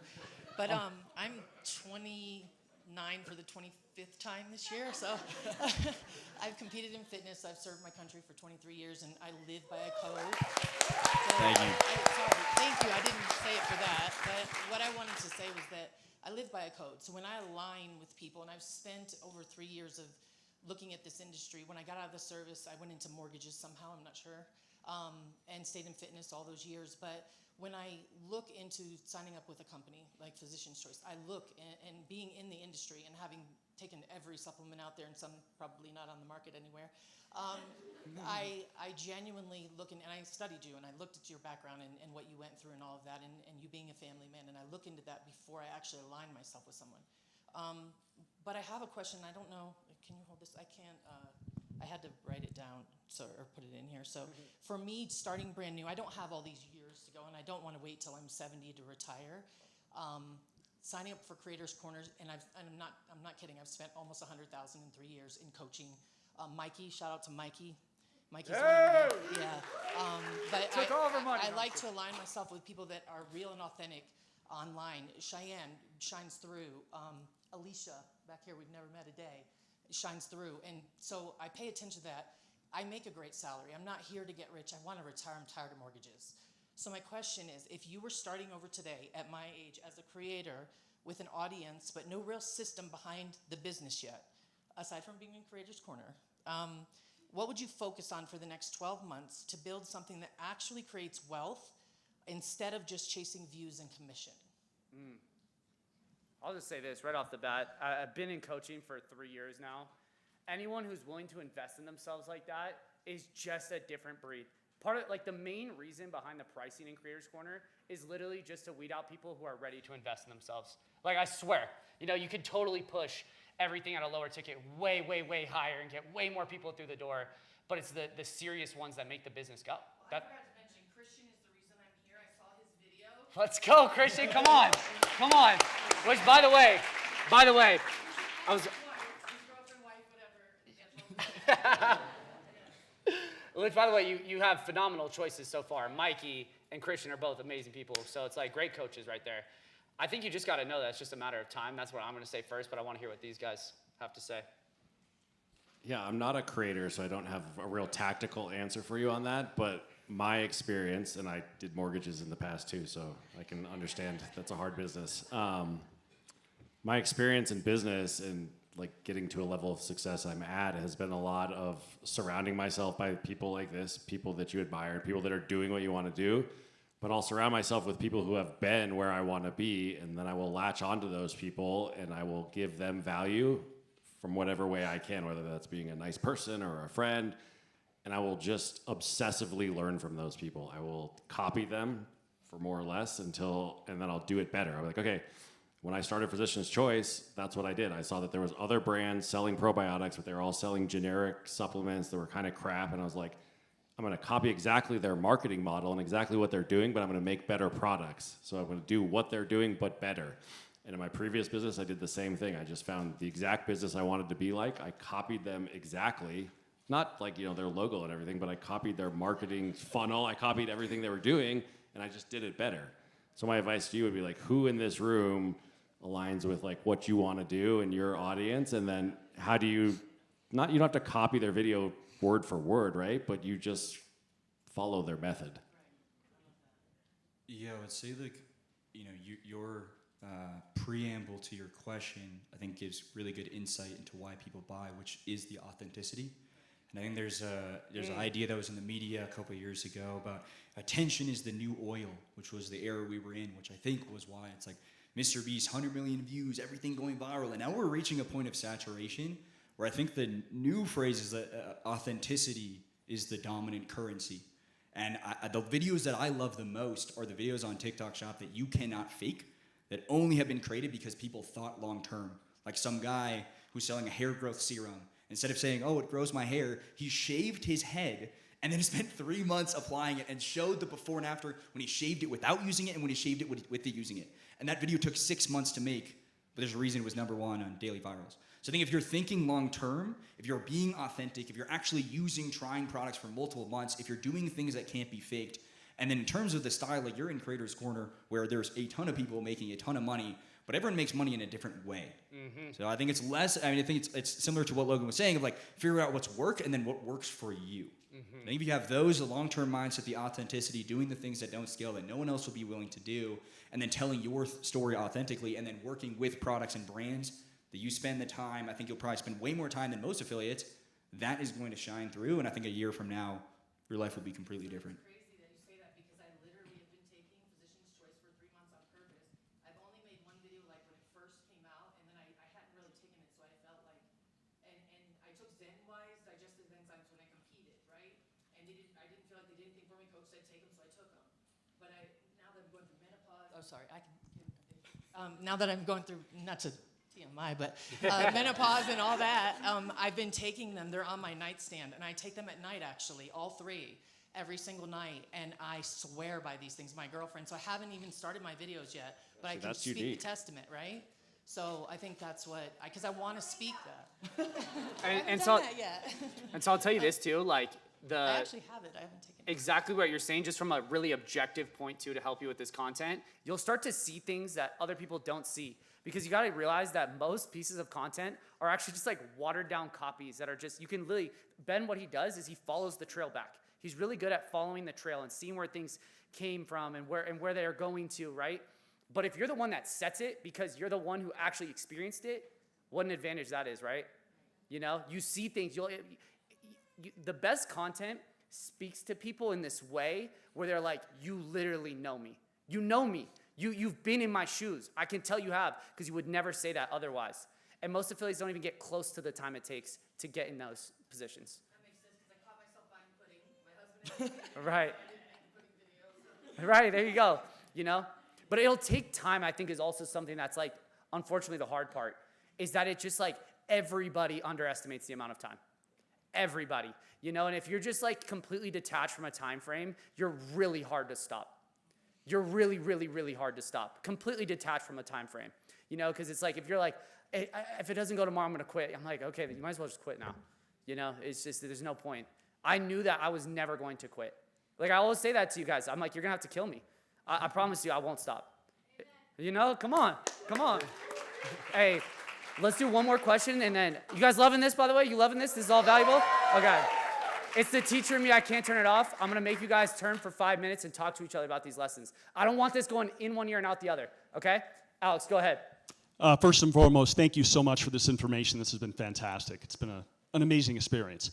My question is, I was hoping that you could maybe share with us some recommendations, some tips, or perhaps a system where we can help best manage our time daily. Like, how do we prioritize that? Who needs this, by the way? Yeah. Yeah. Yeah, so I have a good recommendation, and everything I'm about to say is just a watered-down version of what Sam Ovens has said 8 years ago. So watch the Sam Ovens old YouTube videos, because I think there's a couple different parts to it. One, I think for productivity, most people think in terms of additive. What am I going to add this time, or this Pomodoro system, this thing? But I think focus is just the elimination of distractions. So if you just put your phone in another room, and if you just think about, I'm going to remove, my favorite thing when I'm working on any task, the most productive I've ever been, is just setting a timer, and then I remove every browser tab, and there's only one window that's open. And only the absolute necessary thing, as opposed to your mind is so scattered because your desk has a million things on it. You might not even be on a desk. I was working from a couch for 3 years. That was not very productive. So elimination. Second would be, if you have a lot of different things going on, I would plan tomorrow today. So at the end of every day, you think through, what did I actually do today? And then was any of that moving things forward? The way I like to think about, are your actions high leverage or actually moving you towards the goal, is the story of, does it make the boat go faster? Which is, there's a Harvard rower where he says, there's 100 different things I could be doing every day, but there's only 3 that make the boat go faster. At the end of the day, we're only judged by one metric, which is speed. So if you look back every day, what did I actually do? And you'll find 80% of the things that you do are just management and procrastination, productive procrastination, maintenance. But what were the things that actually made the boat go faster? Then you plan tomorrow. I wake up at 9, 30-minute, hour-long block, and then you don't spend a lot of time deliberating what you're doing. So if you start to think through this of your next time you do work, you'll catch so many times where you're like, what am I doing now? Should I get lunch? Should I talk to this person? Should I work on this? Is this the right thing? You basically want to be like a robot. Every 30 minutes, an hour, whatever, you've already planned it out, and you just execute on that. And then that goes in line with time blocking, where I think Mary Ruth, the Mary Ruth who made Mary, she says she's time blocked every single day for 15 years. That business does absurd numbers, and I was like, well, I want to do the numbers that Mary Ruth does, so I'm going to do the actions that Mary Ruth does.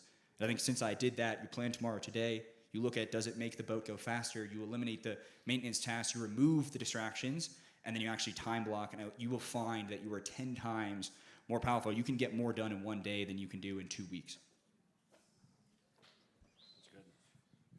For me, it's like more tactical. I'll just give you more tactical advice on what I do. Is I live by my calendar. So I plan everything in my calendar, from workouts to meditation to morning routine to every piece of my life is in my calendar, and I live by that. And I don't let things in my calendar in my life that I don't feel like are a high ROI for me. So if a meeting comes through my thing and I'm like, this is not a good use of my time, I'm not going to accept it, because we only have a finite amount of time, and I want to spend my time on the things that I think are most high ROI for my life, for my health, for my family, for my business. And so everything is blocked out in my calendar. I wake up at 5 a.m. because I want to have the mornings clear for my head. That's like when I feel like I have no distractions with my phone. no one's calling me, no one needs me, that time is my most productive time to actually think and like get good ideas and brainstorming out. But the rest of my day is just very much segmented out into, okay, I'm going to the gym next, I'm gonna be back by 8. When I'm in meetings, I have my phone down, I'm not looking at my phone, I'm not distracted, I'm locked in with people, I'm engaged. So that's pretty much what I think everyone is different, and everyone has to have a different system, but that's the system I've found that works for me. Every Friday I sit down with my assistant, we plan out my next week, exactly what it's gonna look like. My inbox is down to 0 every Friday. I don't leave and I never used to be like this. I used to be bad disorganized. I'd have an inbox with like 10,000 fucking emails in it. But I've gotten to a point where like that just like hurts my brain now. I can't live like that. So I wanna have a very clear inbox. I wanna have clear text messages. So every Friday I'm clearing everything out and I'm starting the next week fresh, ready to go with a clean slate. Boom. By the way, I know you guys are doing more managing than you are like making too. Like these are obviously creators. I know you know that Hormozy video of managing versus making, highly recommend. But the most high ROI tasks were just talked about. Ben, you want to repeat them?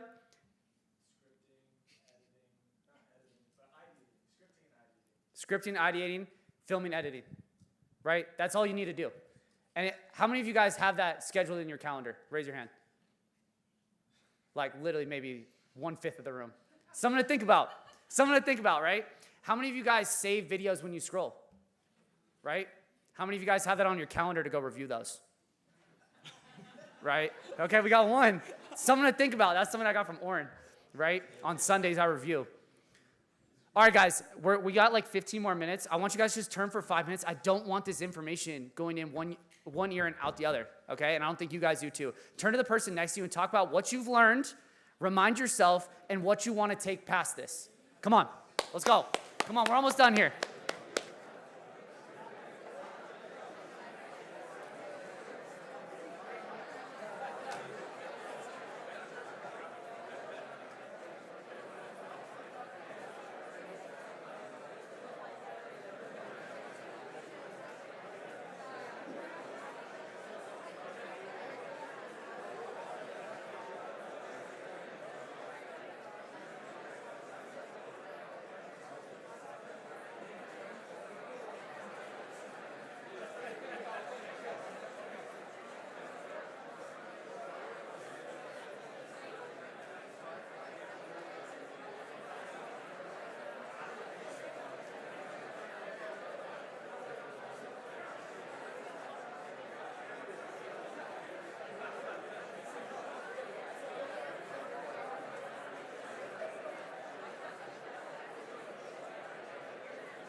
All right, all right, all right.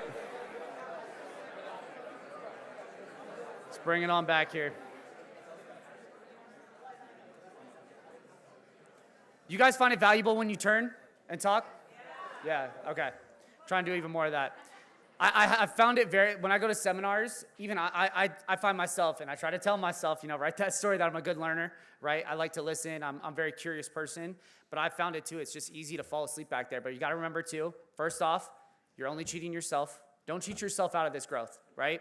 But if we can set up a system where you guys do it more, and I love how serious all of you guys are taking it, don't turn and talk about lunch, okay? Turn and talk about growth. There we go. Let's go.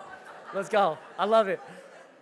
It's really important, okay? We got 15 more minutes here. It's really hard to get these guys. Like, an opportunity like this is so rare. Let's make sure we use it. All right, who's got the mics? I'm not picking favorites over here. Who's got the mics? Oh, shit. Hold on. We'll be done in 15, guys.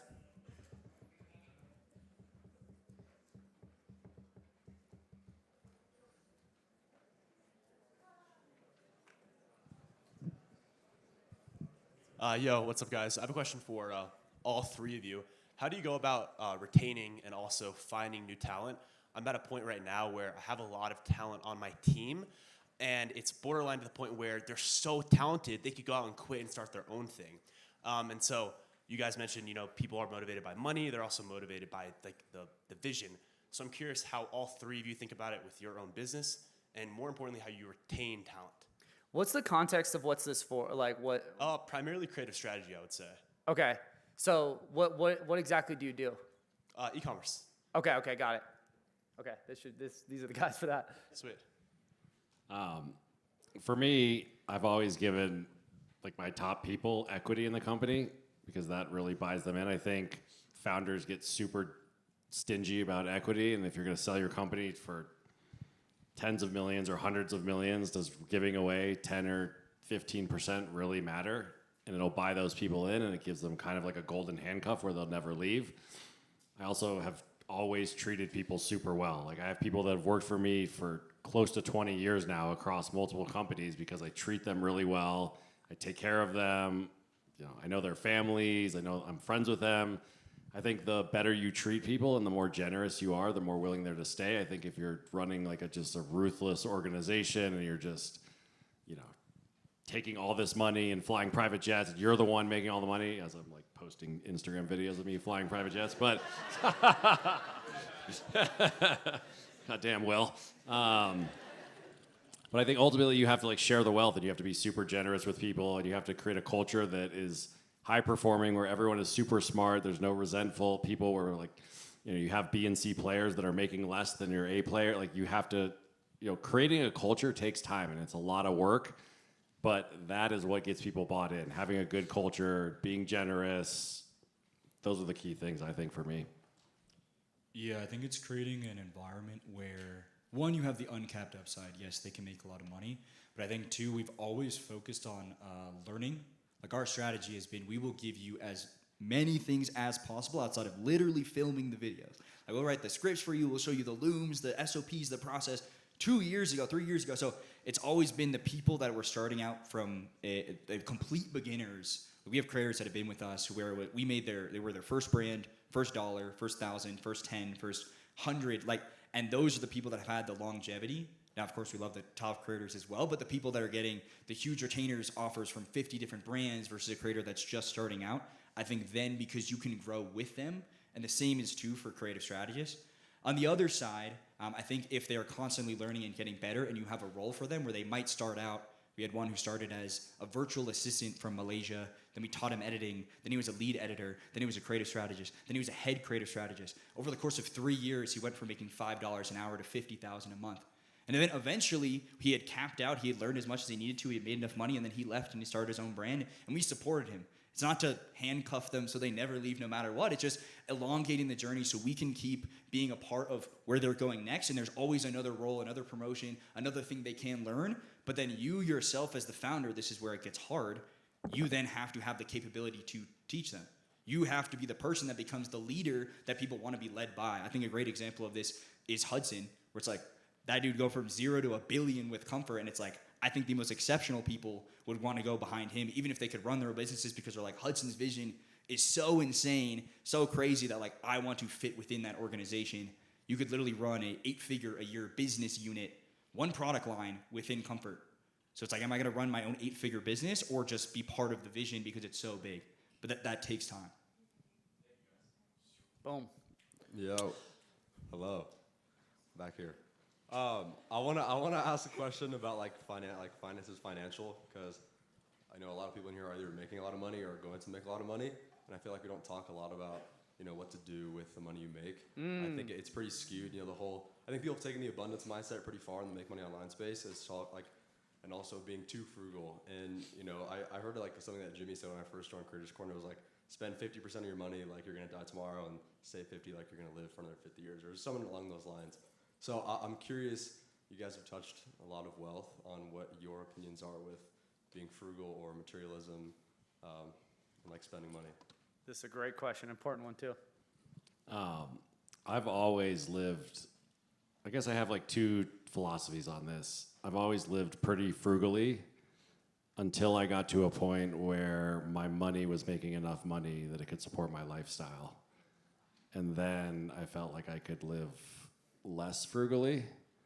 That said, I always still do things where I maybe buy a house or something that maybe I shouldn't be buying. It puts my back up against the wall a little bit, because that motivates me. And I know that I'm gonna go figure shit out, and I'm not suggesting you guys do that. That's just something that works for me, where I'm if I put my back up against the wall, it's going to help me. But I always like to have a safety net. I've never been into a point outside of my early 20s when I was just getting started and I was investing everything in my business. I've never been at a point where I had no backup money anymore, because I've always saved a little money. My advice to you guys would be save money, put it in the S&P 500. Don't day trade or do a bunch of dumb shit like that. Sorry, FOMO. Sorry guys, but my money that I have put in the stock market has made tens of millions of dollars just sitting in the ETFs, doing nothing else, no trading, no nonsense. But that's taken years. If you just put money in the market and you leave it, you forget about it, you don't look at it, you're going to wake up one day with millions of dollars in your account. So take whatever percentage you're comfortable with and move it into some safe investment like that, and then take a little other percentage and buy the dumb shit that you guys want to buy, because we all have to do it, because it's we're making money, we want to spend it. But be smart with your money. I mean, it's you guys know what being smart with your money is, and you know what being an idiot is. I think you gotta be an idiot to become smart. So I think you should. That's true too. I'm of the mind, if it's not gonna bankrupt you, especially if you are younger, if you don't have a mortgage, kids, family, whatever else, it is the perfect opportunity to make a bag and then blow it on the dumbest shit imaginable, and then you'll go back to zero and you'll be like, wow, that was maybe the tables at the club for $10,000. I wish I had that 10K back. So the next time it goes around, then you have learned. And I think this is important in the beginning, because you want to do this, because you see a lot of people that wait too long. You want to do this when you make 10K a month, not when you make $1 million a month, because then the numbers are bigger. I think the second part of that is after you do that, and then you realize, I started making it a game of how little could I spend. I think there's a YouTube video I made of we were doing $1 million a month, and I was sleeping on my mom's couch. And it was just, I was spending $2,000 a month. I didn't have a car, I didn't have anything. It was home cooked meals, whatever. And then over time, then you're how far can I take this? Well, with Rosabella, I invested money for the first 2+ years. With my first brand, Rise, I didn't make any money until the last year. So it's as far as you can go, think long term. And then you're so used to the 2K a month, you spend 8, and you're oh my God, this is insane. But by then you're making 100. So you're only spending 10% of your income. So if you can get used to the couch, then a bed feels pretty good. But if you start upgrading the bed, and now you need a queen and then a king, and then now it's all of a sudden you make more money, and then it's just a linear relationship, and then you're stuck on the hedonic treadmill, and that is very hard to get off of. Mm-hmm. I got a question for both of you guys. It's more of a leadership question. So you guys are both very successful leaders and founders. So scaling from 0 to 100, what would be the most important, as a leader, you have to, it starts from the top, right? And it funnels down, and if you mess up, it trickles down. And having to provide and give the necessary tools for your people, and making sure you're setting the vision, the tone, and everything is done correctly to hit the goals and KPIs you want to hit. what are some of the most important lessons from scaling from that 0 to 100 million that you guys learned? Like what your biggest and most important lessons you guys learned in regards to leadership? We have I think, a different view on leadership than I've heard from many places, which is we like to stay very close to the details. Like we kind of think, if you think of 100 million, it's made up of every single little detail that goes all the way up across hundreds of videos, thousands of actions, all the interactions. I remember there was a company called Haya. They sold for 260 million. At the time of exit, the founder was still writing copy. He had the resources. Why was he still doing it? It's because to be a great leader, I think, is just not from being in your ivory tower, but it's being a player and a coach. It's like, this is how you should write the scripts because I've written thousands of them. And you lose that because you have to constantly use your muscle, use it or you lose it. So you're constantly staying in the weeds, but that is the difficult part. How can you be in the details and understand exactly what's going on everywhere, but also zoom out?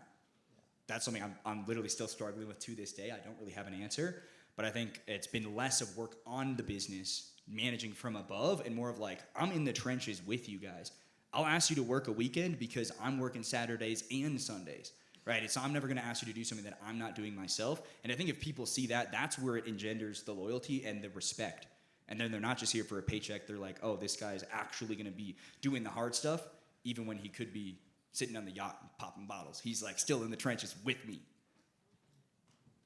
Yeah, and I guess I've talked a lot about different leadership stuff, so I'll try to give a different take here and add on to that is I think one of the most valuable leadership characteristics to being a good leader and to having, grow to 100 million to be a leader at that level is your reputation. And I think reputation is, earned in drops and lost in buckets. And if you don't have a good reputation, it is very, very hard to get good people to follow you. It's very hard to have industry contacts. You lose everything. So I think by having integrity, by being a good person, by being generous, you can get good people to follow you, but that takes years to build. It takes time. There's just no shortcut to building a good reputation. In any industry, like reputation to me is everything. And you can do one stupid thing and ruin your entire reputation. It's never worth it. It's never worth that one thing. So I think you have to think long-term about building a great reputation over time. It's not super tactical, but I think people underestimate how important that is. If you're gonna have a company of 100 million, you're gonna need 50 to 100 people following you, and they're not gonna follow you if you have a shitty reputation or you're doing a bunch of shit, or they go, online and look you up and you were like doing mortgage fraud 5 years ago or something. So it's like that stuff sticks with you. Question here. Here. Big hottie. Come on. So my question is about taking decisions, mostly even risky ones. Like for me, for example, I love to take risky decisions a lot.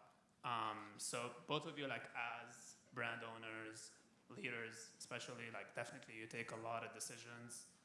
I guess like sometimes maybe you have to be emotionless or you don't panic, or sometimes you're just certain about a certain thing that you're doing. Now for me, I listen to a lot like for my intuition, but sometimes my intuition tells me a lot of different things. Sometimes I get stubborn about a certain thing. So how do you manage like that balance between emotion, intuition, maybe listening to other people that are close to you? Yeah, I think your intuition and your gut, when everyone says that, is really just the accumulation of all your lived experiences. So again, it's kind of like previously, like we had said, I think you need to make mistakes. You need to let yourself fail.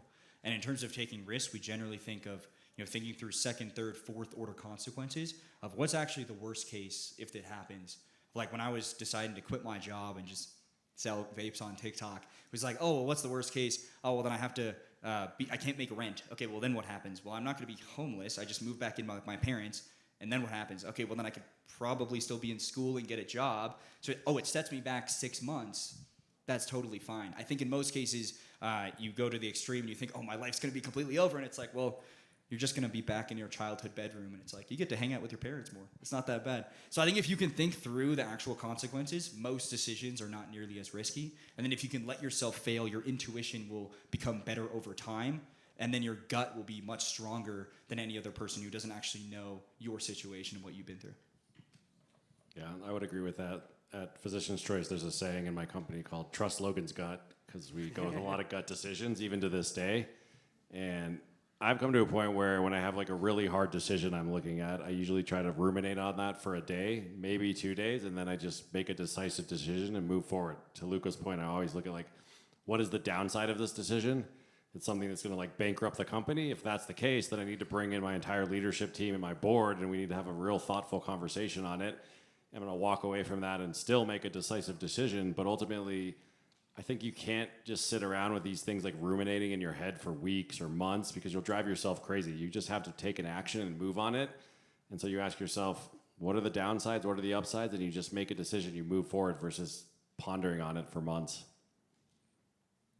Great question. And this is going to be our last one here too. Lando, let's make it good, man. Let's go. Maybe it's appropriate, maybe it's not. That sounds good. Oh, it's already a great one. Not that way.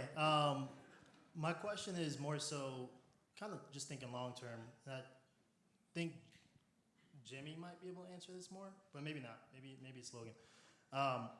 What's the future of Creators Corner going to look like? You know, so I'm thinking there's a lot of creators here that we all come from different like journeys of why we found content creation. So whether it's like drop shipping, let us here, thinking making money online, whatever that is.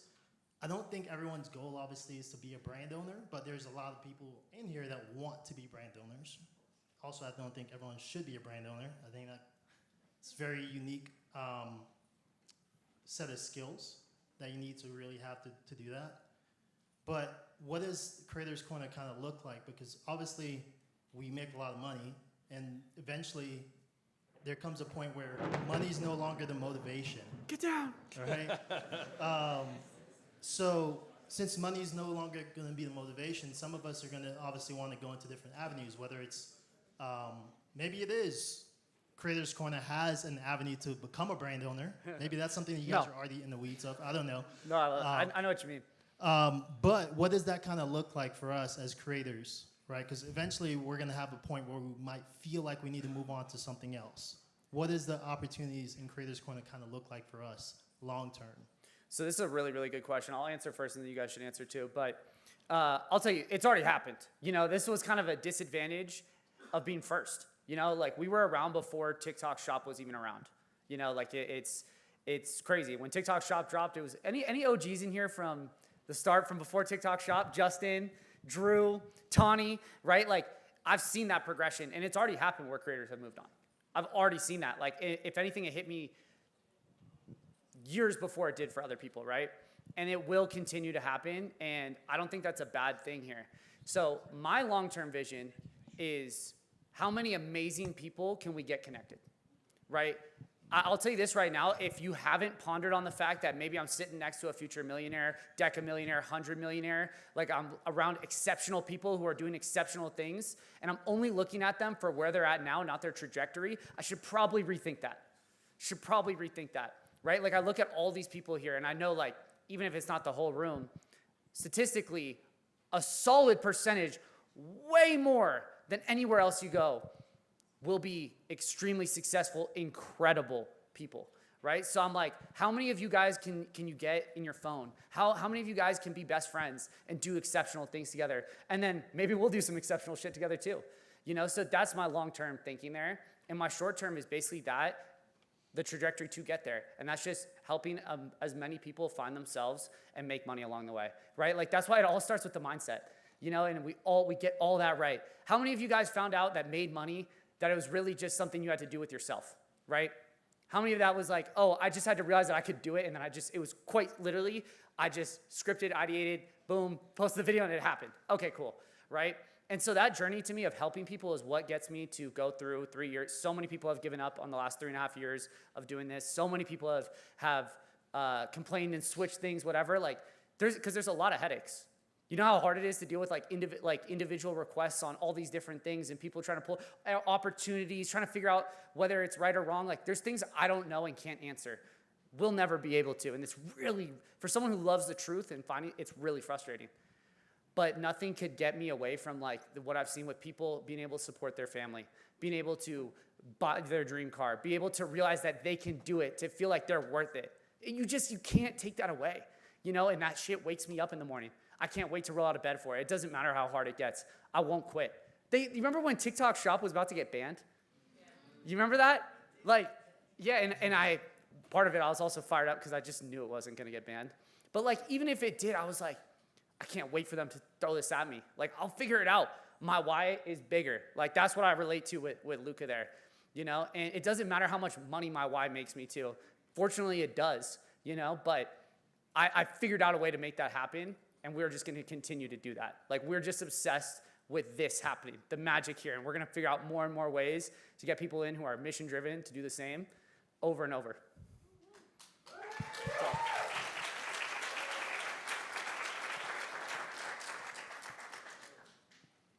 I don't think I have anything to add to that. I think that was the mic drop, so. I'll give one more tactical answer on this too. I think you guys both relate here. Like, we also are thinking about how we can win and help people win the most in TikTok Shop specifically, just speaking for Creators Corner, right? Part of AI Creator Lab, who here's wondered about AI Creator Lab, right? Like, what is that? Who is that? Who are my AI Creator Lab people at, right? We got some back here too, a bunch of y'all, wow. You know, part of the reason with splitting those groups was I was just like, I'm teaching basketball and tennis in the same place. You know, it doesn't make, these are two completely different skills. It doesn't make any sense. So we're definitely focusing on like what we can control and what we can really do and staying true to the TikTok Shop mission. And part of that even has been expanding, like, you know, people, can we get different niches? Can we get, guys, you know, it's not really possible. You know, you can't really get big retainers for home. You can't really get, you know, direct relationships with a lot of these won't even work with open collab, right? A lot of these brands like aren't even trying to do that. And so we're actively trying to work through how we can make that happen, you know? And one of the big things we're doing is we're switching things into, and I'll talk about this later, you guys will watch out for it, is we're trying to have the agency part of it be really defined, right? Instead of this like just like random kind of campaigns that jump through there with these managers that you feel like, should I be on these, should I not, should I be on my own, this, that? We're gonna like really help you guys on your own journeys more than just like only on the ones that we manage. And if you guys ever wanna get involved with someone who's literally working directly with you, I think that is the future of TikTok Shop, is a lot of you guys have like no team, which is crazy, because you generate more than influencers do that have massive teams, you know? And so education around that is important. And all those things that come in between, if that helps. If you guys are like, I don't want to speak on too much before it's out there, but like that is a focus of ours, is switching kind of how we approach brand relationships, agencies, managing top creators, and ascending people to that top creator level. I guess I hope that was a little bit more tactical, but.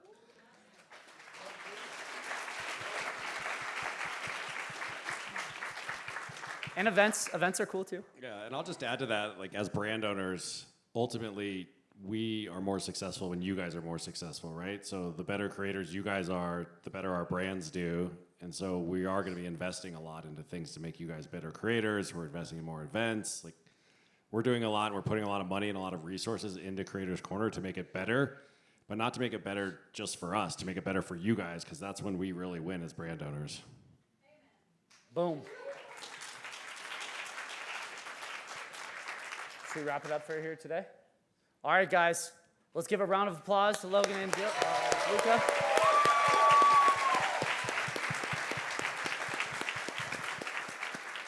You guys have been here long enough. We've got a big day tomorrow. I know we were going to do a group photo. Let's do it tomorrow.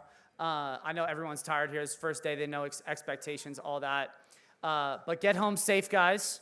We've got a big day. I know you guys, some of you guys going out to dinners, some of you guys going to even the ladies' dinner, stuff like that. And I want to remind you guys, we're at about 6,000 or 7,000 feet. It's not the same as your hometown if you don't live at this, okay? If you live by the ocean, it's different. Be safe with drinking. Be safe with driving. Be safe with other people. Don't do anything stupid. We're up early at 9 a.m. tomorrow, okay? And I need you guys to eat before, be locked in, do whatever you got to do. Let's kill it. Come on, CC.